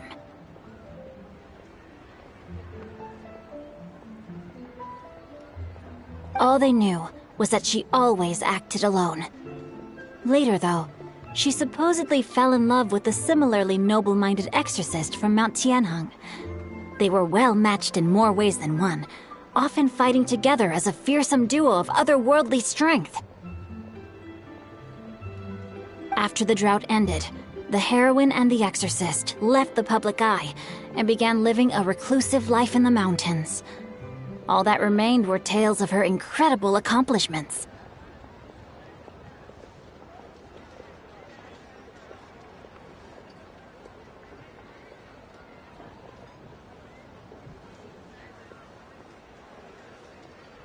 The way this nameless heroine faded from fame into obscurity later in life is not too dissimilar from Miss Yuendai. I hope that's somewhat helpful. Thanks a lot, Shincho. We knew it'd be worth talking to you. It's nothing at all. Just something I came across while reading. I did do a bit of extra research on her story, but it was just out of personal curiosity. Well, Paimon still thinks that's super cool. Oh, wait, Shincho, if you've read up on her, do you know of any places often associated with her?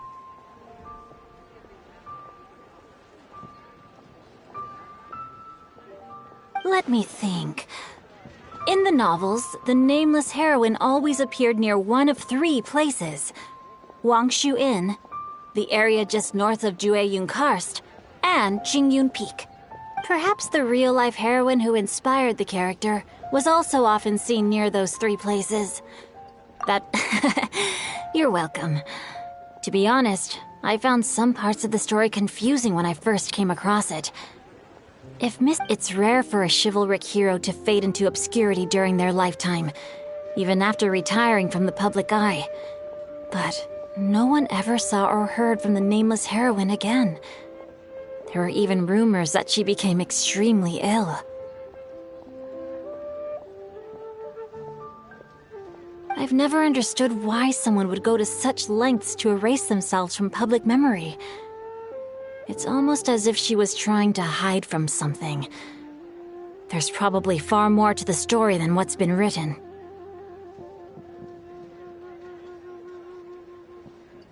We'll be sure to tell you if we manage to uncover the truth. That's a deal. Perhaps, behind the truth of it all, there lies a story more fantastical than any work of fiction. Paimon feels like we just learned so much from Xingqiu. A drought, a nameless heroine, a life of seclusion. Wait, why does the story sound super familiar? Oh, right! There's a drought in this story, too! Xingqiu, are droughts super common in Liyue or something?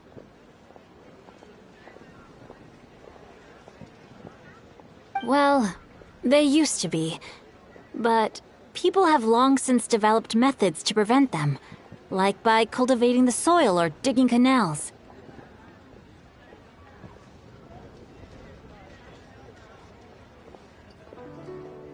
So while droughts do happen from time to time, they are rarely regarded as true disasters.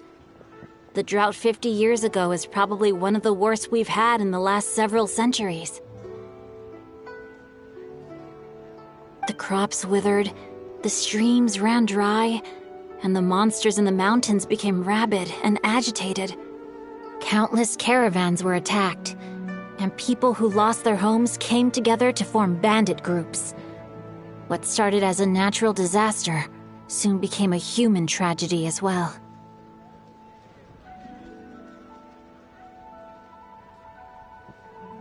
That sounds awful!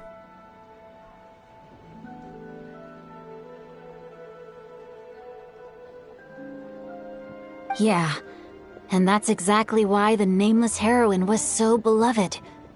She must have been someone of true integrity, to do so much for the people while asking nothing in return. Still, as terrible as that drought was, it was nothing compared to the truly calamitous disasters that befell this land in ancient times. They say that back in those days, disasters were both more severe and more common. Only the strongest of Adepti could hope to dispel the ruin and devastation. Do you have any other questions? We're good for now. We're just going to head back and meet up with Miss Xianyun and the others again. Paimon hopes that Granny Yuendai will be able to remember more of her past. She used to be a great hero who saved many people. So sad that she can't recall any of it. Anyway, we'll be off now. See you some other time, Xingqiu. Thank you so much for your help. It's no problem at all. Safe travels.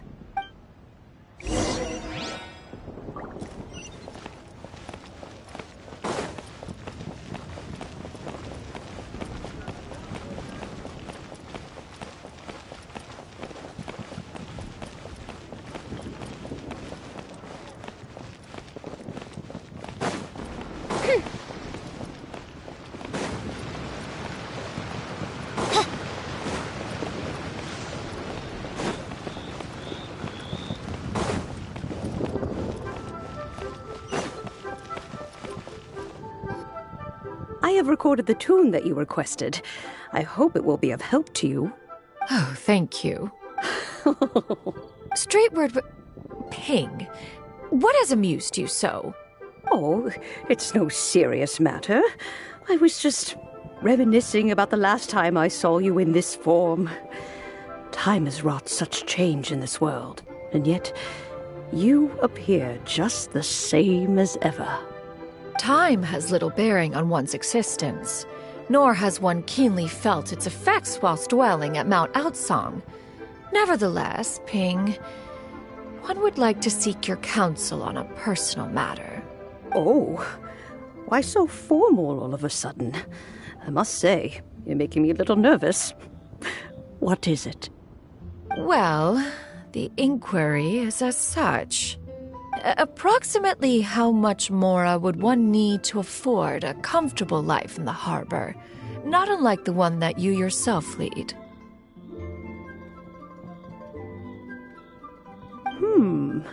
It does not require as much as you may think. Still, do you mean that... Cloud Retainer, Madam Ping! What are you two talking about? Nothing save for some trivial matters. Have you unearthed any useful details? Shinto has a theory, but let's save it for when Chuyu and Miss Yundai have joined up with us again.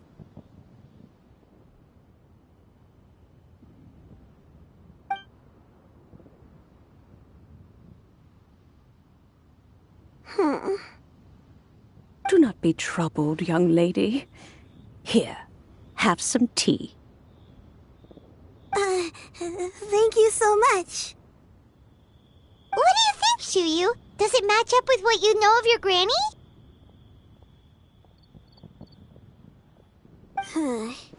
According to the story, the nameless heroine eventually fell in love with an exorcist from Mount Tianheng. Maybe that's my grandpa.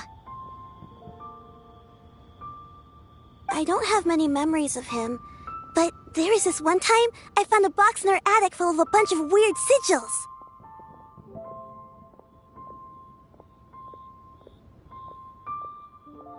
I think so too. Granny might remember something once she's returned to a familiar place. What marvelous tea. I can taste the dew's sweetness in this cup. It's as if I was taking a stroll in the mountains, thoroughly one with nature and at peace.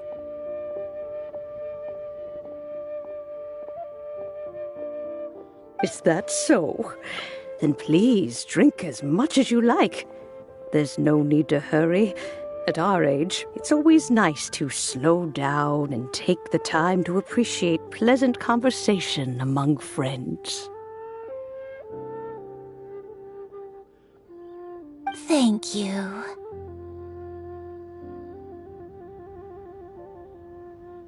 Okay, since we have the time, can I ask you something?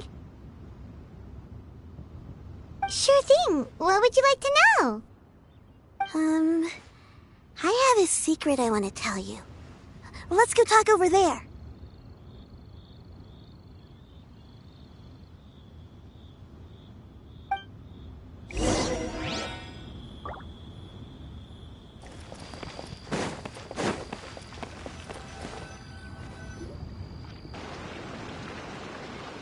What's wrong, Chuyu? Well, I've been kind of meaning to ask ever since we started talking in the restaurant. But are you guys all adepti in disguise? Oh!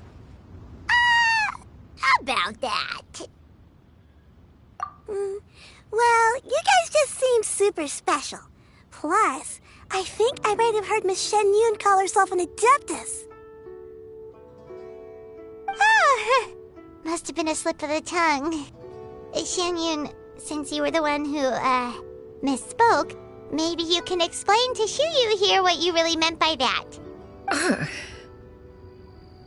One is indeed an adeptus. Is that of some concern to you?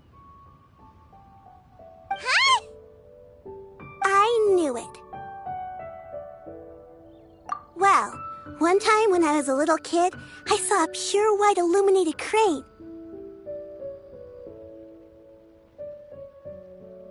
I had this super high fever, and Granny wasn't around. I was feeling all icky and gross, but then this snowy white crane flew down from the sky. She put me on her back and flew me to her cool Adeptus house and fed me some sort of magic potion. When I woke up, I was already back in my bed and my fever was gone. I really wanted to thank her, but I was too sleepy to stay awake, so I never got the chance. So, I just kind of wanted to ask if maybe any of you have ever met an Adeptus like that?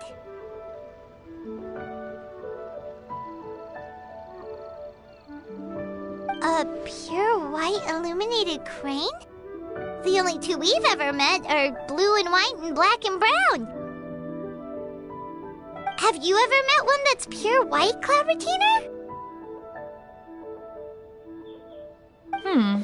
Never has one met an Adeptus with such features.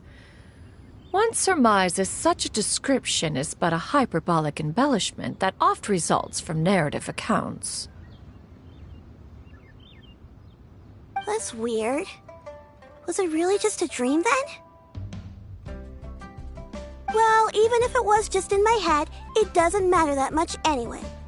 All I really want is to help Granny recover her memories. I'm really grateful for all your help. Leave it to us! Now that we know the 3 locations, we just need to visit them one by one. Let's go to Wangshu Inn first! Okay, I'll go get Granny.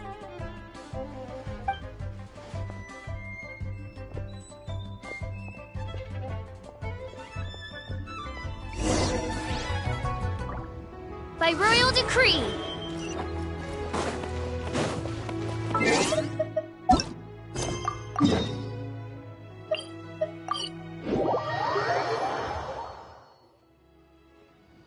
Wangshu Inn. Do you remember this place, Granny? Yes. The fish here is very delicious. And if you look out into the distance, you can always spot a bird that's been left behind by its flock. I believe I used to have a room here. It had a window.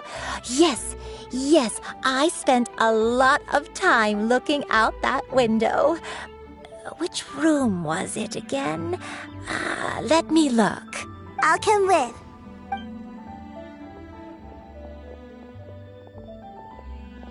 Paimon's still having some trouble understanding what she's talking about, but if she's so familiar with this place, that must mean she lived here, right? Wait, huh? Whoa! Shao! What are you doing here all of a sudden? You scared the living daylights out of Paimon! I sensed a non-human presence and decided to come take a look. If you're here, then there's likely no trouble afoot. I suppose there's no cause for concern. It's been a while, Cloud Retainer. I see you have returned to your previous form. I have indeed.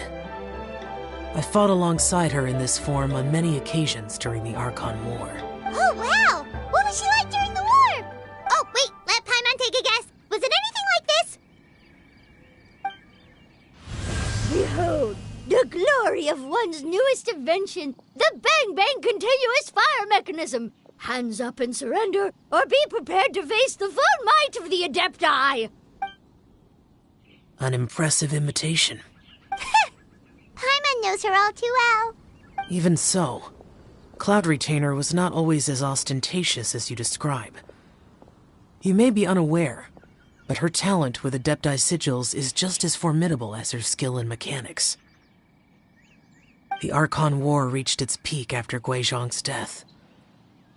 The Cloud Retainer who fought beside me in those devastating battles was taciturn and solemn, only speaking when she had to activate her sigils. A Cloud Retainer who barely talks? Paimon can't picture it. But what happened after that? If you were so powerful in your human form, why did you decide to take up your bird form again? Once one had bid farewell to the world of mortals, what use would one still have for such a shape?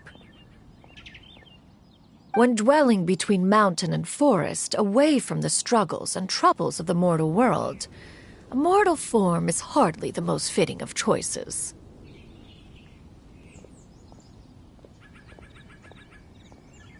After the war, Cloud Retainer retired to Mount Outsong, only revealing herself to the occasional visitor, and always in her avian form. Although I do believe there was an occasion some 30-odd years ago when she decided to don her human form. I believe it was for the purpose of...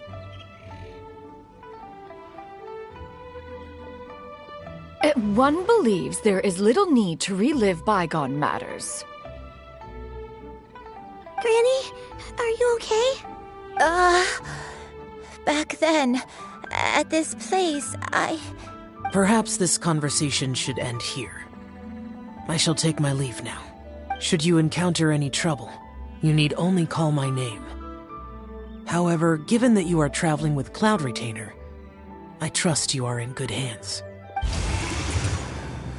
Everyone! I think Granny is finally beginning to remember her past. Slowly now, calm your mind and recount what has been recalled.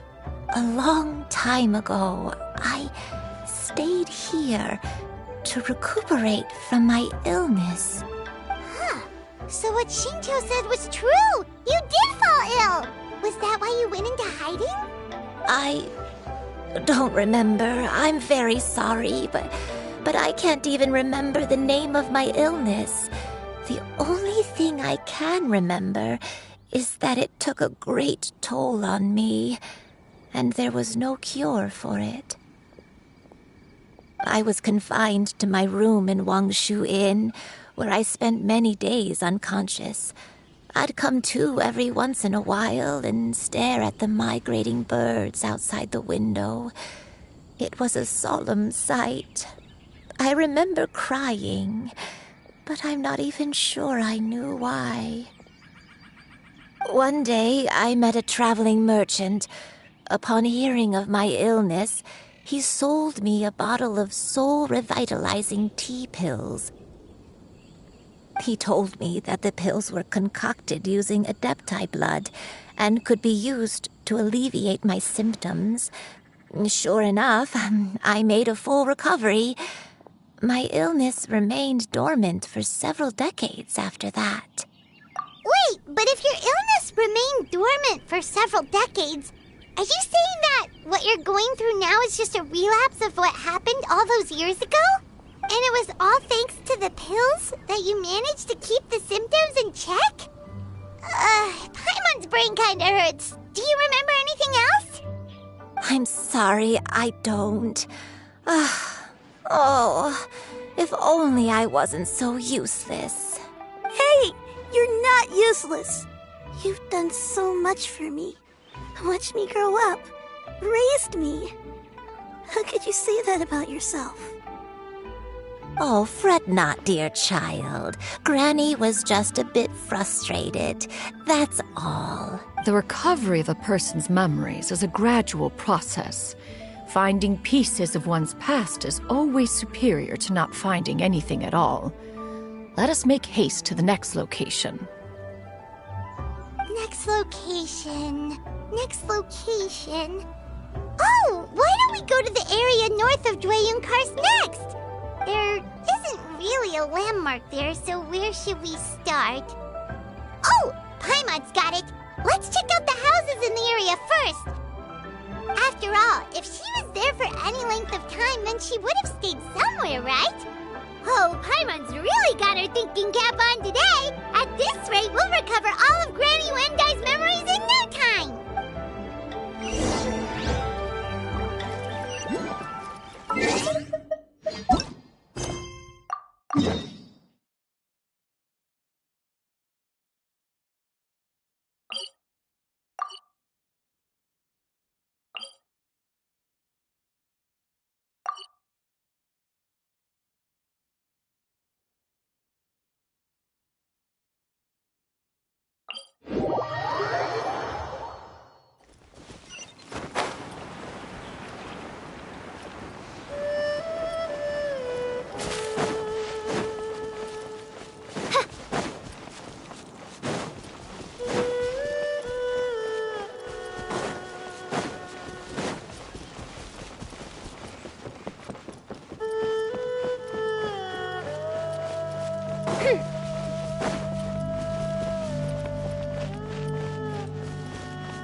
Did you remember something, Granny? I remember. Shuyu, this is where your father was born. It was a moonless night. I had been injured, so your grandpa was supporting me. We fled together with some being in the fog behind us in hot pursuit.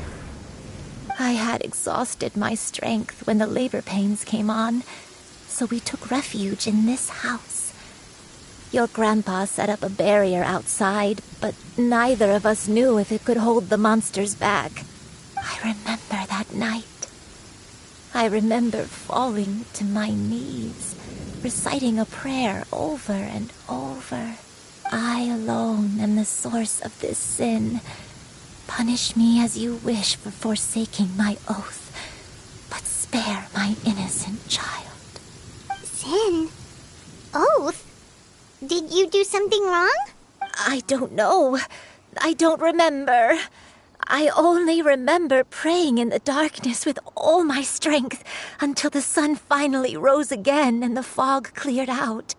Eventually, the house was filled with the sound of my baby's first cries. That baby was your father. I remember I clutched him tight to my chest and wept tears of joy. It was the first time I'd ever felt such happiness in my life. My dad? He was my pride and joy, and so are you, Shuyu. You're so much like him, and I love you both so much. But you're always going to be different from me. Why? Just what did I do? I don't care what you might have done, Granny. You'll always be the person I love more than anything. You're too sweet, Shuyu. I'm lucky to have you with me. If not for you, I would not have had the courage to come here, to try to remember what I had forgotten. All right, let's not stand around any longer. There's one place left, yes? Let's go take a look. If one recalls correctly, the next place should be Qingyun Peak. Yuandai, how fares your health? I may be a bit slow, but I'll do my best to keep up. I'm sorry to keep everyone waiting. Climb on. I shall carry you to the top. Oh, such lightness of weight. All those who grow old grow frail in the end, do they not? First, you lose your memory, then your health. Eventually, you end up losing everything. My only wish is to depart this world with a lucid mind, to free myself of this torment and the burden it places upon others. Fret not. You have my aid in this endeavor.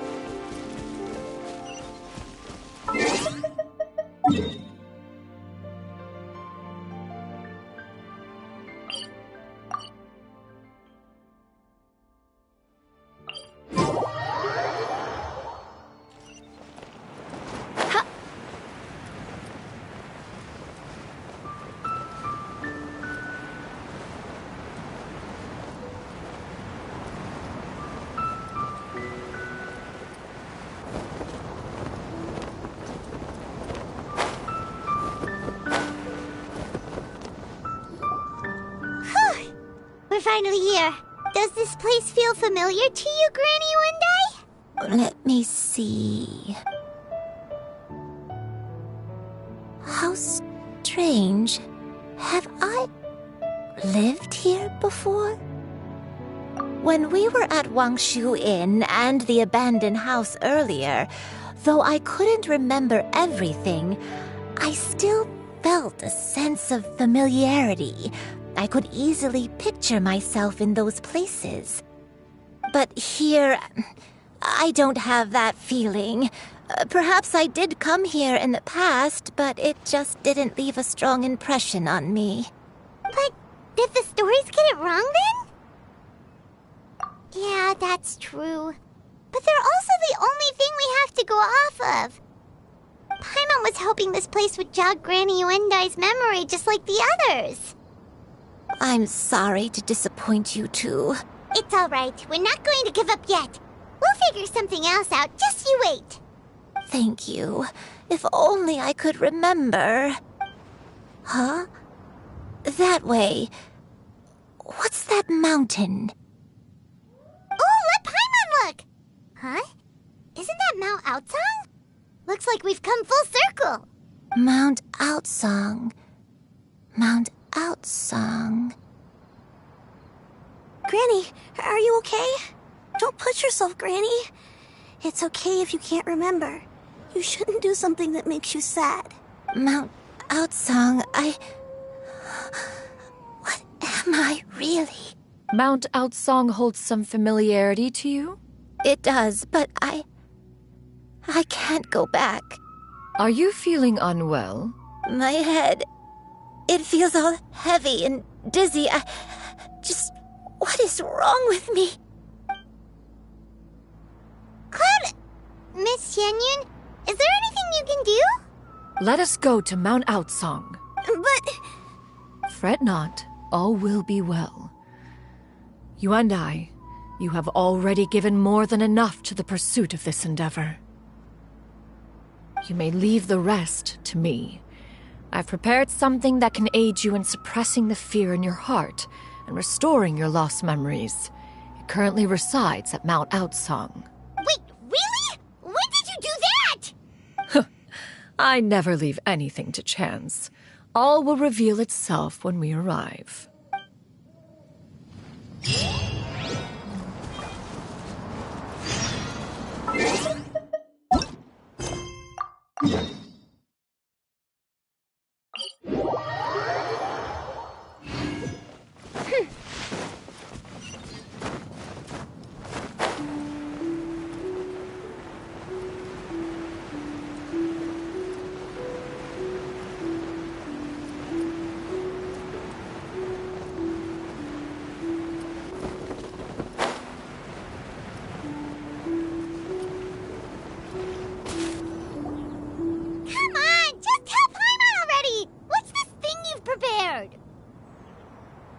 Here, this is it. Huh? But isn't this the mechanism that you were tinkering with when we first got here? Oh, is it another invention of yours? Precisely. A recent one at that. I am most pleased with the result. I call it the Suspensus Somnium mechanism. It periodically releases a soft breeze, which when paired with a gentle adeptal tune, can help the listener subconsciously relax and even enter a semi-hypnotic state. Soothing agitation and anxiety, relieving exhaustion and insomnia, its potential uses are numerous indeed. And of course, it can also aid in the recovery of lost memories. Whoa, what a cool gadget! But if you had it all along, why did you keep it to yourself until just now? We could have come to Mount Outsong right off the bat and saved time on a lot of floating. How preposterous. Had Yuendai not recalled much of her past through her own efforts, the device would have nothing to draw upon. We Adepti can only help those who first resolve to help themselves. Had she lacked such determination and strength of character, one would have little to offer in way of assistance. Paimon thinks she gets it now. Hey, what's that other thing? As previously mentioned, a gentle adeptal tune is required to take full advantage of the mechanism. One secured such a tune from Streetward Rambler. Only with her melodies can the mechanism reach its peak power. Whoa, Paimon can feel what you mean. Paimon's body feels light as a feather. It's as if she's lying down on a warm patch of grass after a super satisfying meal. And you, Yuendai, is the mechanism helping you to relax?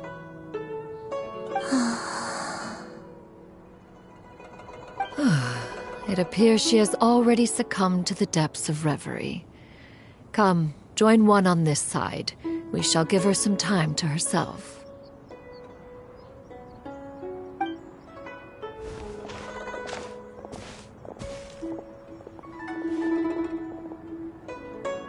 The drought is over.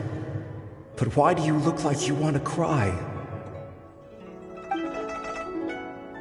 The potion. It's nearly run its course.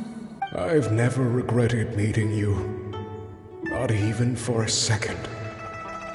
Please. Please, no.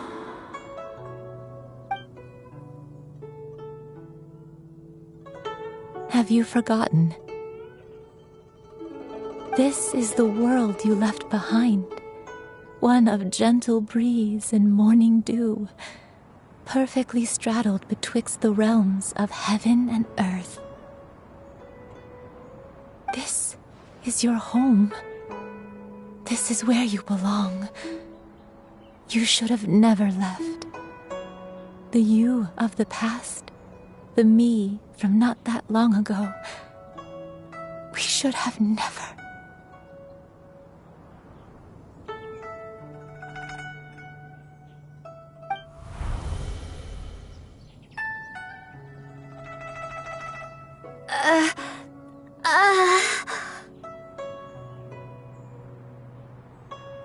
So that is the truth.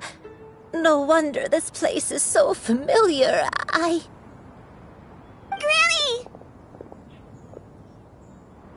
Granny, are you okay? Cloud Retainer. Your memories have returned. Wait, did you just call her by her full name? Does that mean you already knew each other? Yes. I now remember everything. Granny, please don't cry. I'm here. I'm here. Oh, don't worry, my dear child. Granny is fine. I'm so sorry, everyone. You've gone to so much trouble on my behalf. It's all come back to me now. The most important thing that I had forgotten was the truth of what I once was. One can sense the guilt that now plagues your conscience. Reclaiming a truth long buried is sure to come with a myriad of complex emotions. Perhaps one should recount the story on your behalf while you compose yourself. No, it's okay. Now that I've remembered, I must face my memories head on. Shuyu, everyone, I cannot thank you enough for all your help. I'm ready to tell you my story, if you're willing to listen. Please, Granny, don't force yourself. What happened in the past doesn't matter.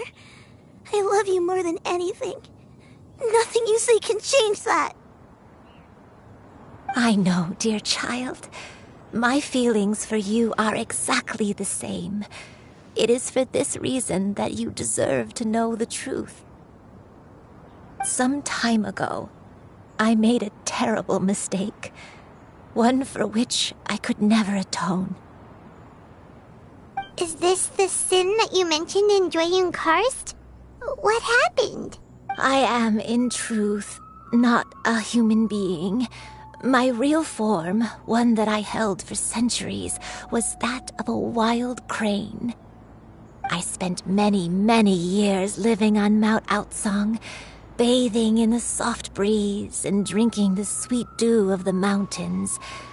At some point, I somehow gained wisdom and sentience. The Lord of the Mountain, Cloud Retainer, became aware of my existence and began to share many stories with me. She even passed on the secret of cultivation to me. Though she never took me on as a formal disciple, I always saw her as my master. Whenever she took out her tools to work on mechanisms or new inventions, I would also stand next to her and watch.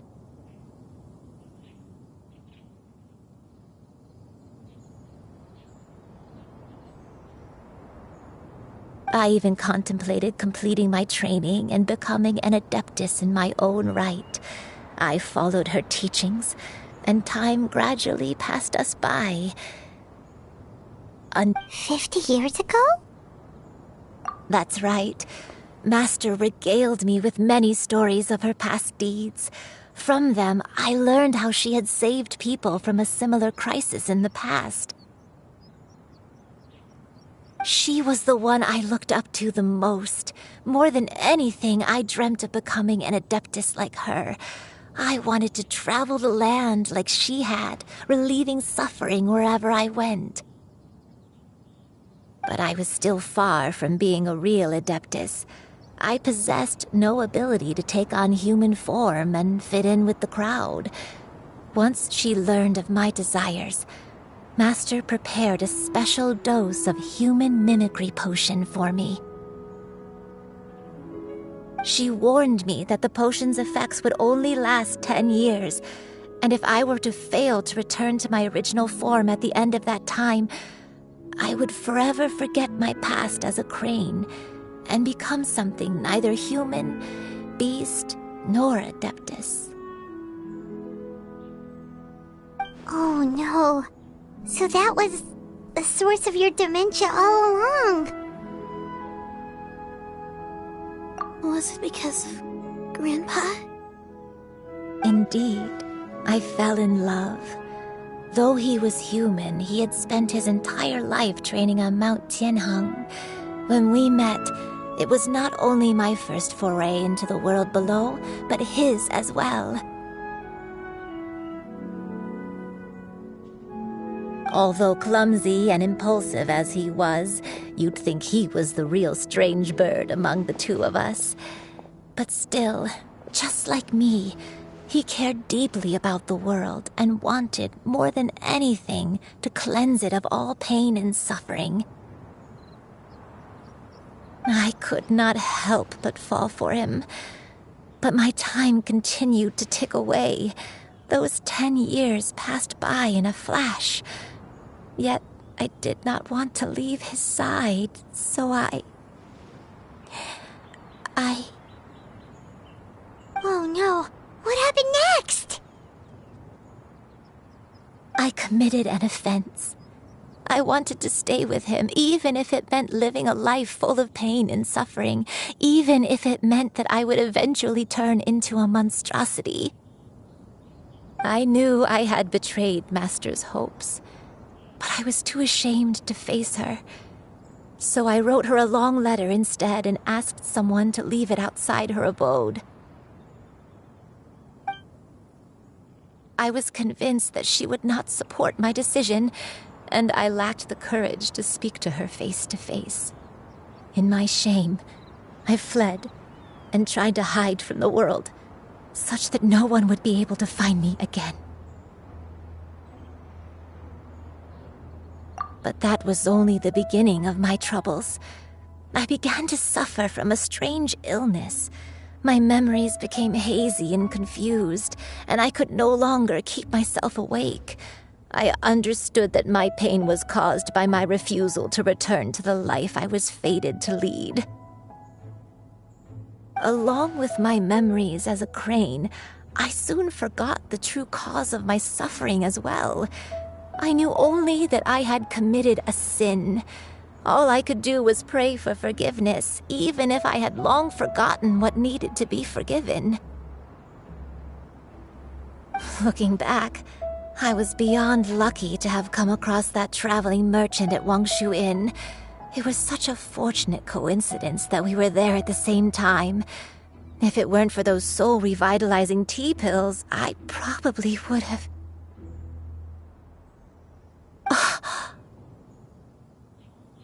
Granny! What's wrong? Coincidence? Why did I ever think it was a coincidence? Tea pills concocted using the blood of an adeptus? No, it couldn't be. Master, don't tell me.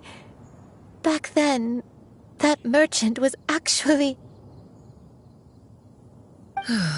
Human custom would dictate the conferral of gifts to be in order when one's progeny is wedded. would it not? So when I tried to conceal my name and mistakes from the world and hide myself away in perpetuity, the only person I managed to deceive was myself. You knew where I was all along. One still remembers when you were but a fledgling.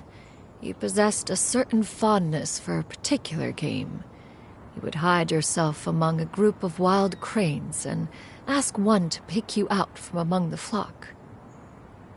One found you with such ease every time. 'Tis a truth most evident. One always recognizes one's own, no matter what form they may take. Wait! Paimon's confused! So, Cloud Retainer, you found Yuendai again? But how? When? And what happened after that? Perhaps it is now time for one to recount the rest of the tale.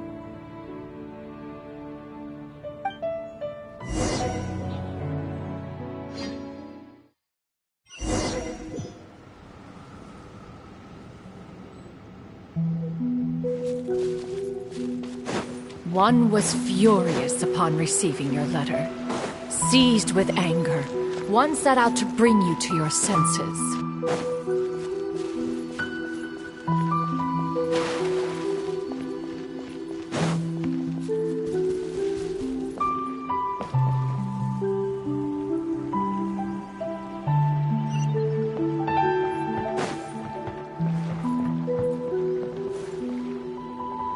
In truth, one had more than a few misgivings about your chosen partner.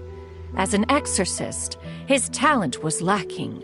One could hardly say his skill with sigils was any better.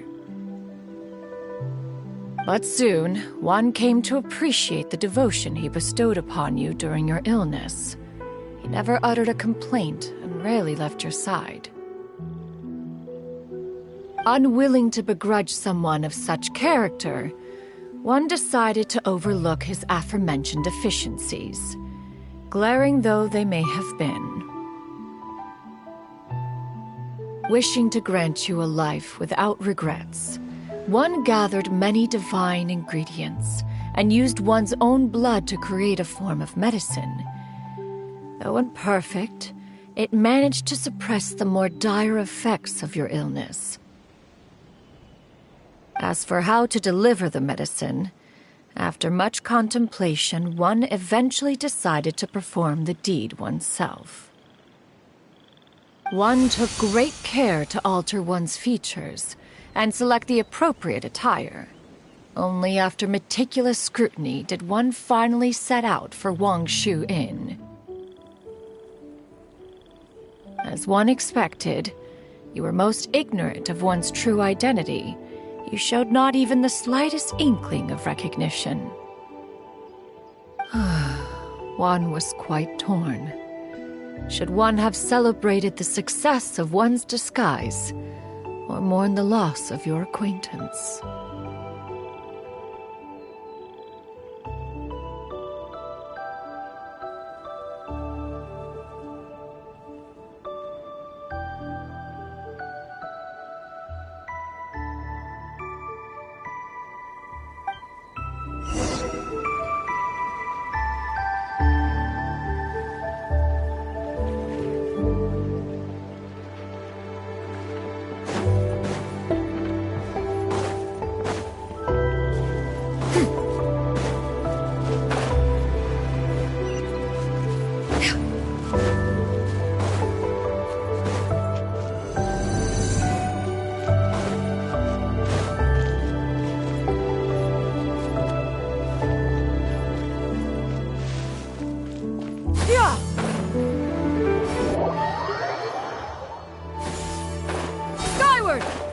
Nevertheless, one would speak to you about another matter, if you are amenable. Even considering your loss of memory, one was simply flabbergasted that you could so easily forget the consequences of consuming medicine infused with Adeptal blood.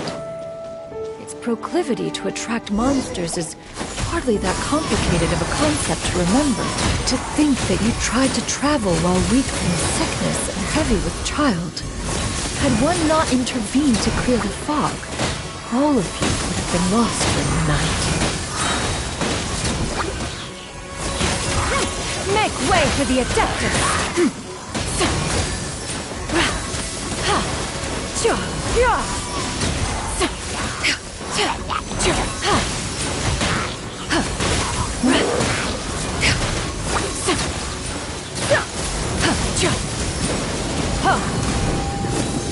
Skyward!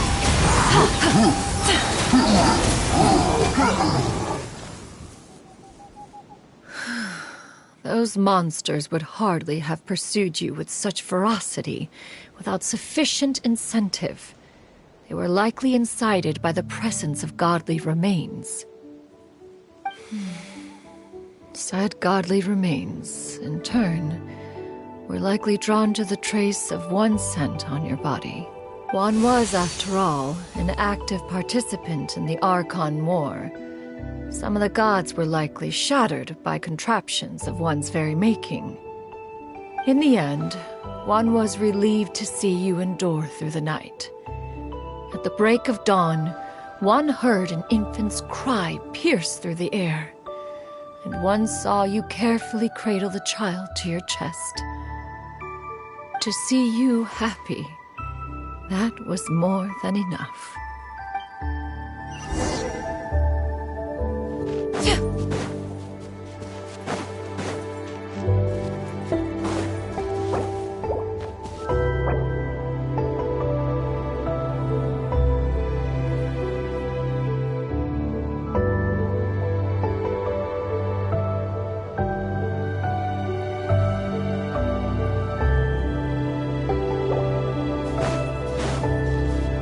Now you should have a complete understanding of the events. Wait! But if that's true, then the crane who took care of me when I was sick must also be... Ah, one had almost neglected to recount the absurdities of that tale.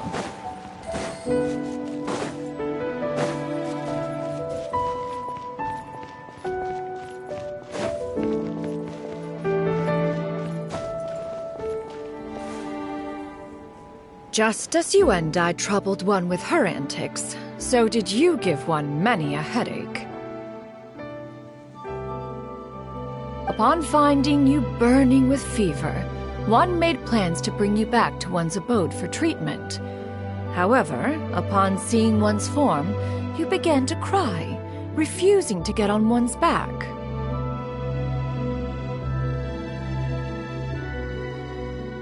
When one asked you why, apparently you believed that one could not possibly be a true Adeptus because all illuminated cranes are white from tip to toe.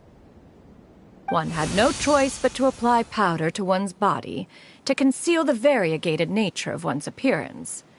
You became more than amenable enough when one stood before you devoid of any other coloring.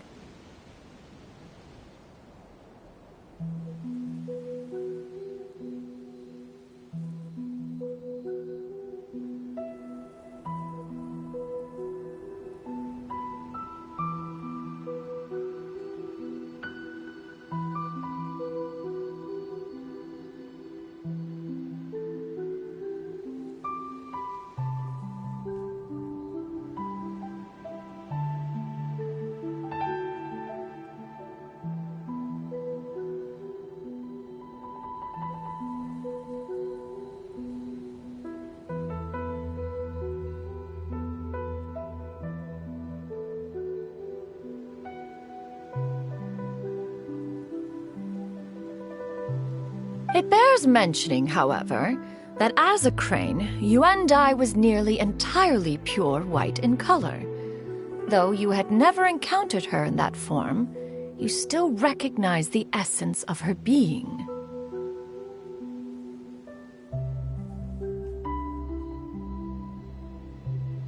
Perhaps fate brought you two together in more ways than one.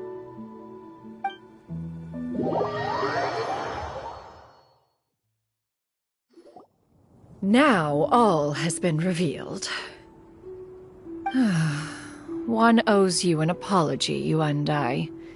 One recognized you upon your very entrance into Wanmin Restaurant. One has always viewed you as a disciple of equal standing with Ganyu and Shenhe. Indeed, one wished to bring your story to a satisfactory end with this visit to Liyue Harbor.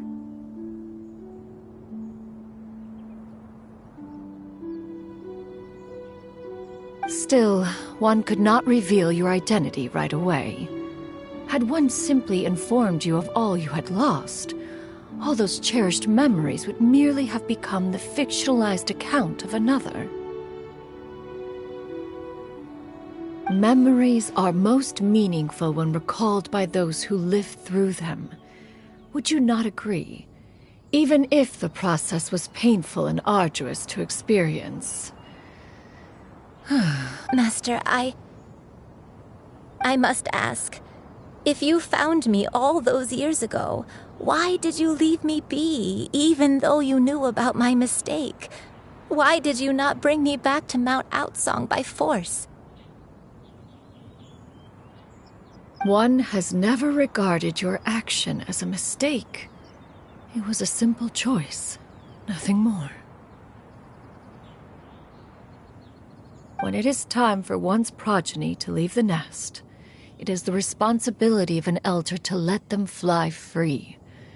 Yet, when your wings grow weary and the night grows dark, just know that you always have a place to which to return. 'Tis a refuge referred to by many a name in mortal writing. Home, nest, haven. Whatever its denomination may be, its essence remains quite unchanged.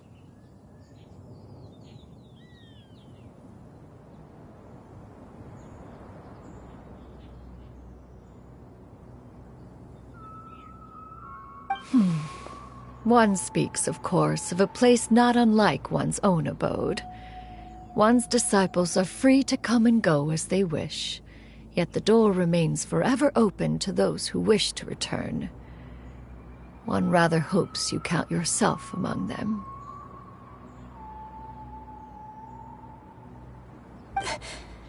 Thank you.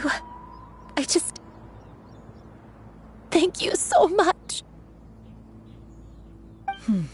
You and I.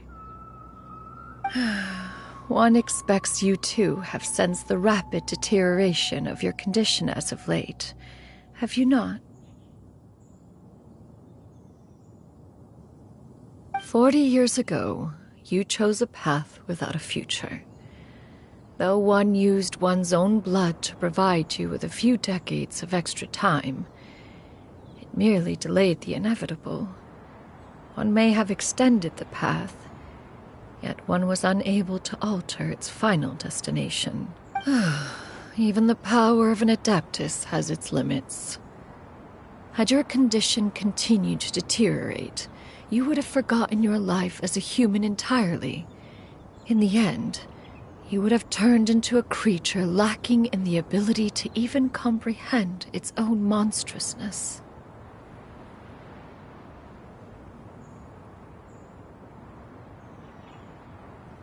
Fortunately, you were able to avoid that scenario by reclaiming your memories. Though one sped the process along by providing some guidance, the result is entirely a reflection of your own effort.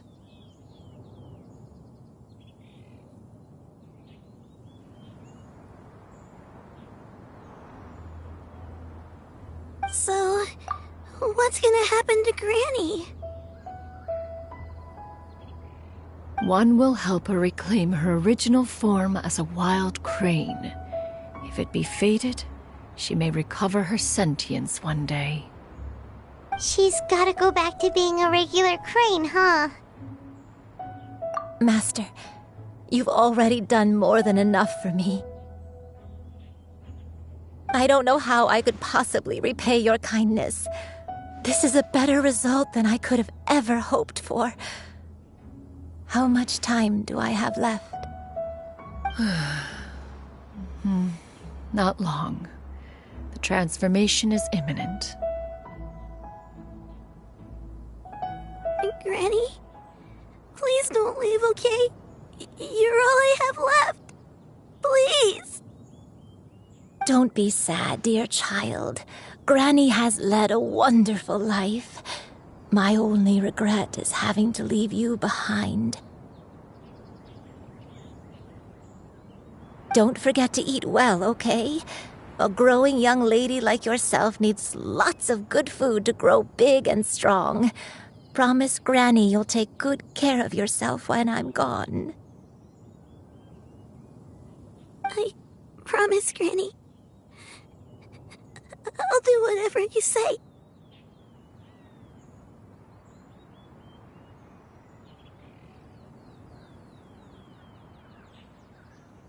Good girl, good girl. Don't worry. It's not goodbye forever. Granny's gonna become the most formidable crane in all of Mount Outsung. Granny will train day and night. I won't stop until I can turn into a human without having to rely on anything but my own power. When that day comes, we'll be able to live together again. You and I. How's that sound? Good. That's a good girl. Even though we won't see each other for a little while, as long as we both work hard, we're sure to meet again someday.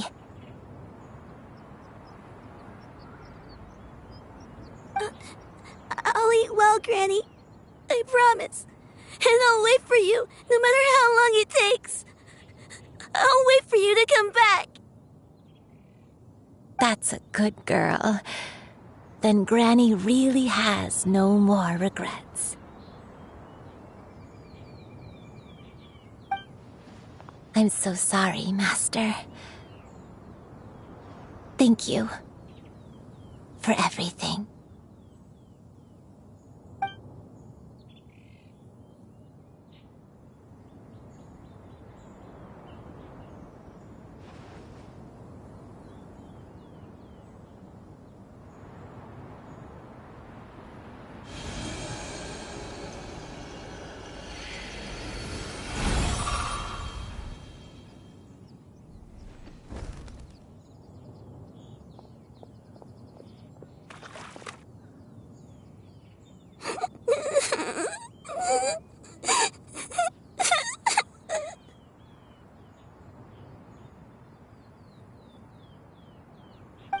You. Let her be. At her age, crying is a natural, if not fitting, response to such an event.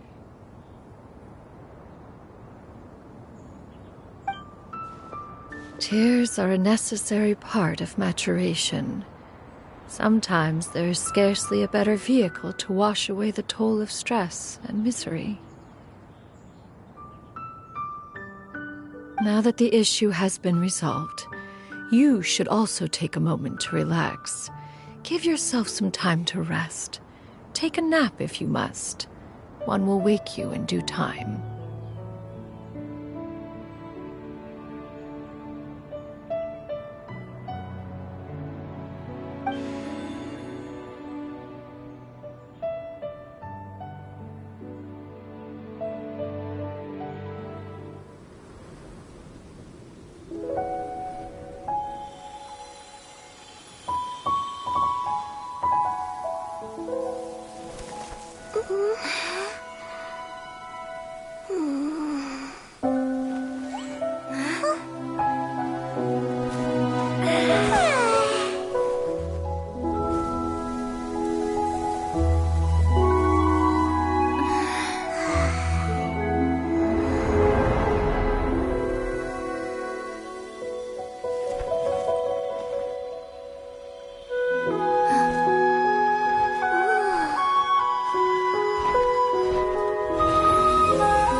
see each other again, that our days of separation would finally end, and all my troubles would be behind me.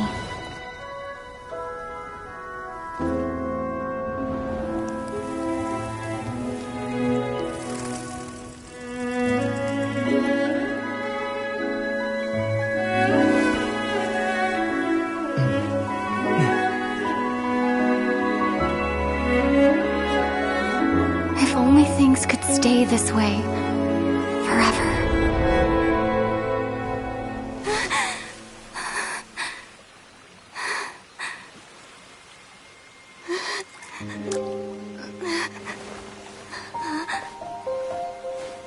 A nightmare?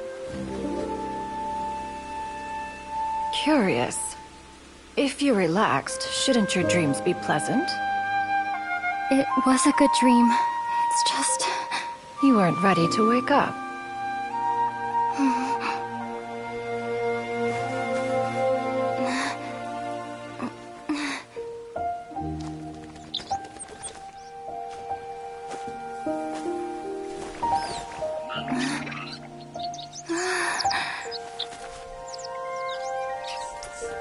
Eloquent as one may be, words of comfort are not one's strong suit.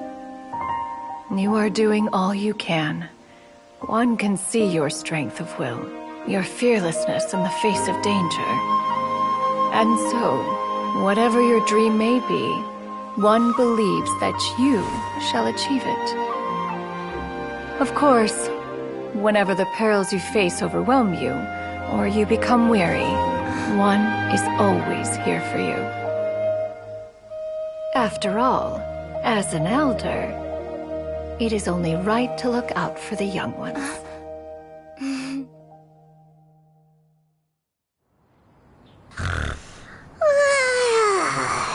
Grilled chicken drumsticks. Huh?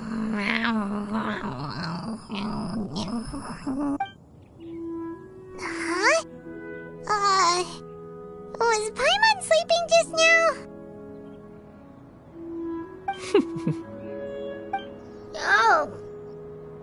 Oh, Paimon wasn't talking to you. Paimon had a dream about eating grilled chicken drumsticks, that's all.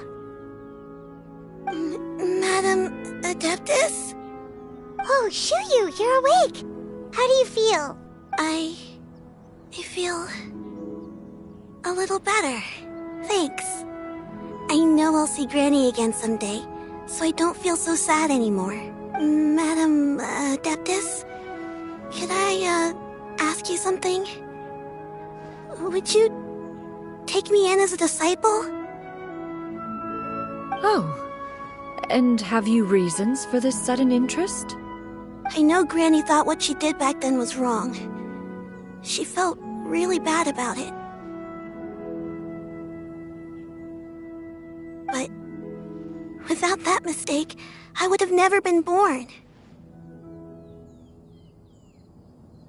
Even though Granny lost her memories, she never forgot to show me how much she loved me. So, I thought maybe one day I could become a cool Adeptus like you and help a whole bunch of people, just like Granny wanted to do.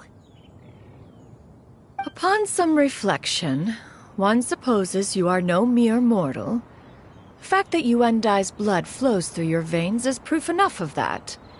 If this is what you desire, one shall make it so. Thank you so much, Madam Adeptus. No, I mean, Master.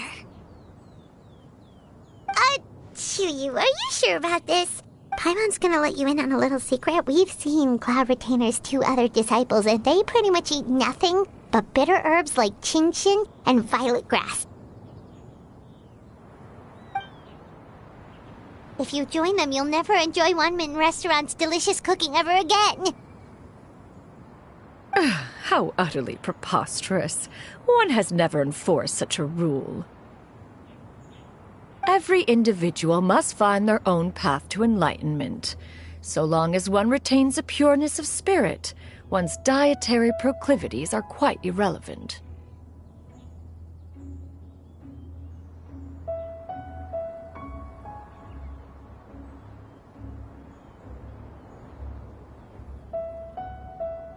Well, you say that, but Paimon's not seeing any tasty treats up here now, is she?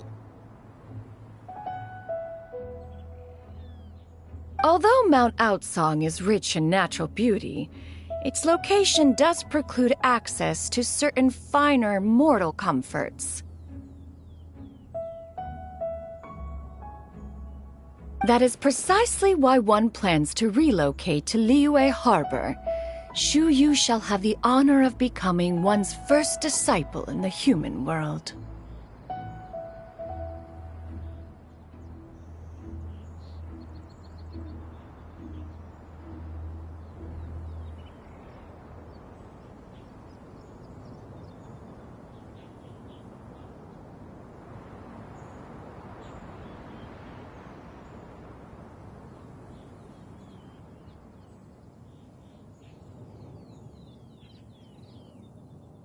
Whoa, you're leaving Mount Outsong?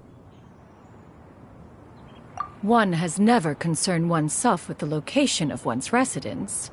From the very beginning, one has sought only solace and peace.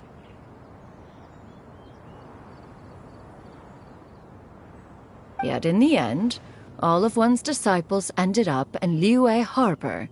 Ganyu, Shenhe, Yuandai. They all chose a life among the mortal world. One has reflected on this fact for many years now. One can only assume that it is due to some failing on one's part as an elder or master. A failing, perhaps, of recognizing what it was they truly wanted.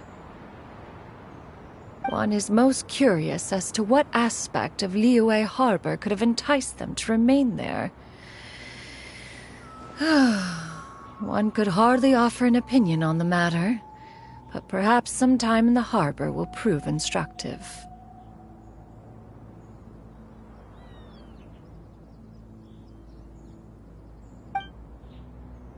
Why are you all so silent?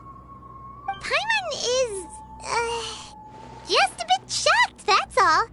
So, does this mean we can grab a meal together in Liyue Harbor sometime? One has precious little time to squander.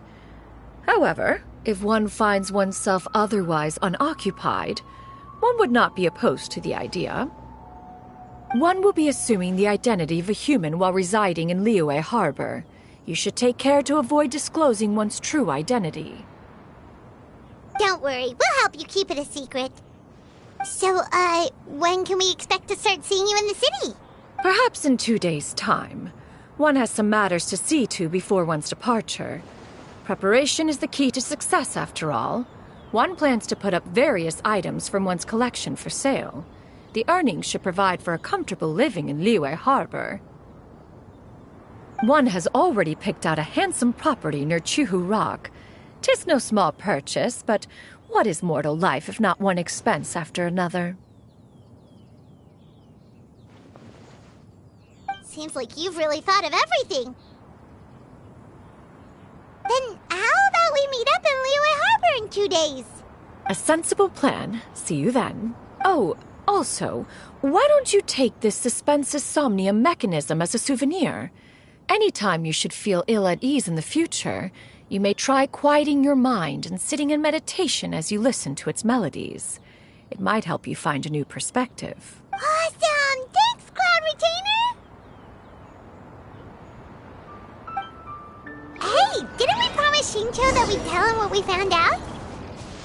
Should we make a trip to the Feiyun Commerce Guild? It's totally up to you.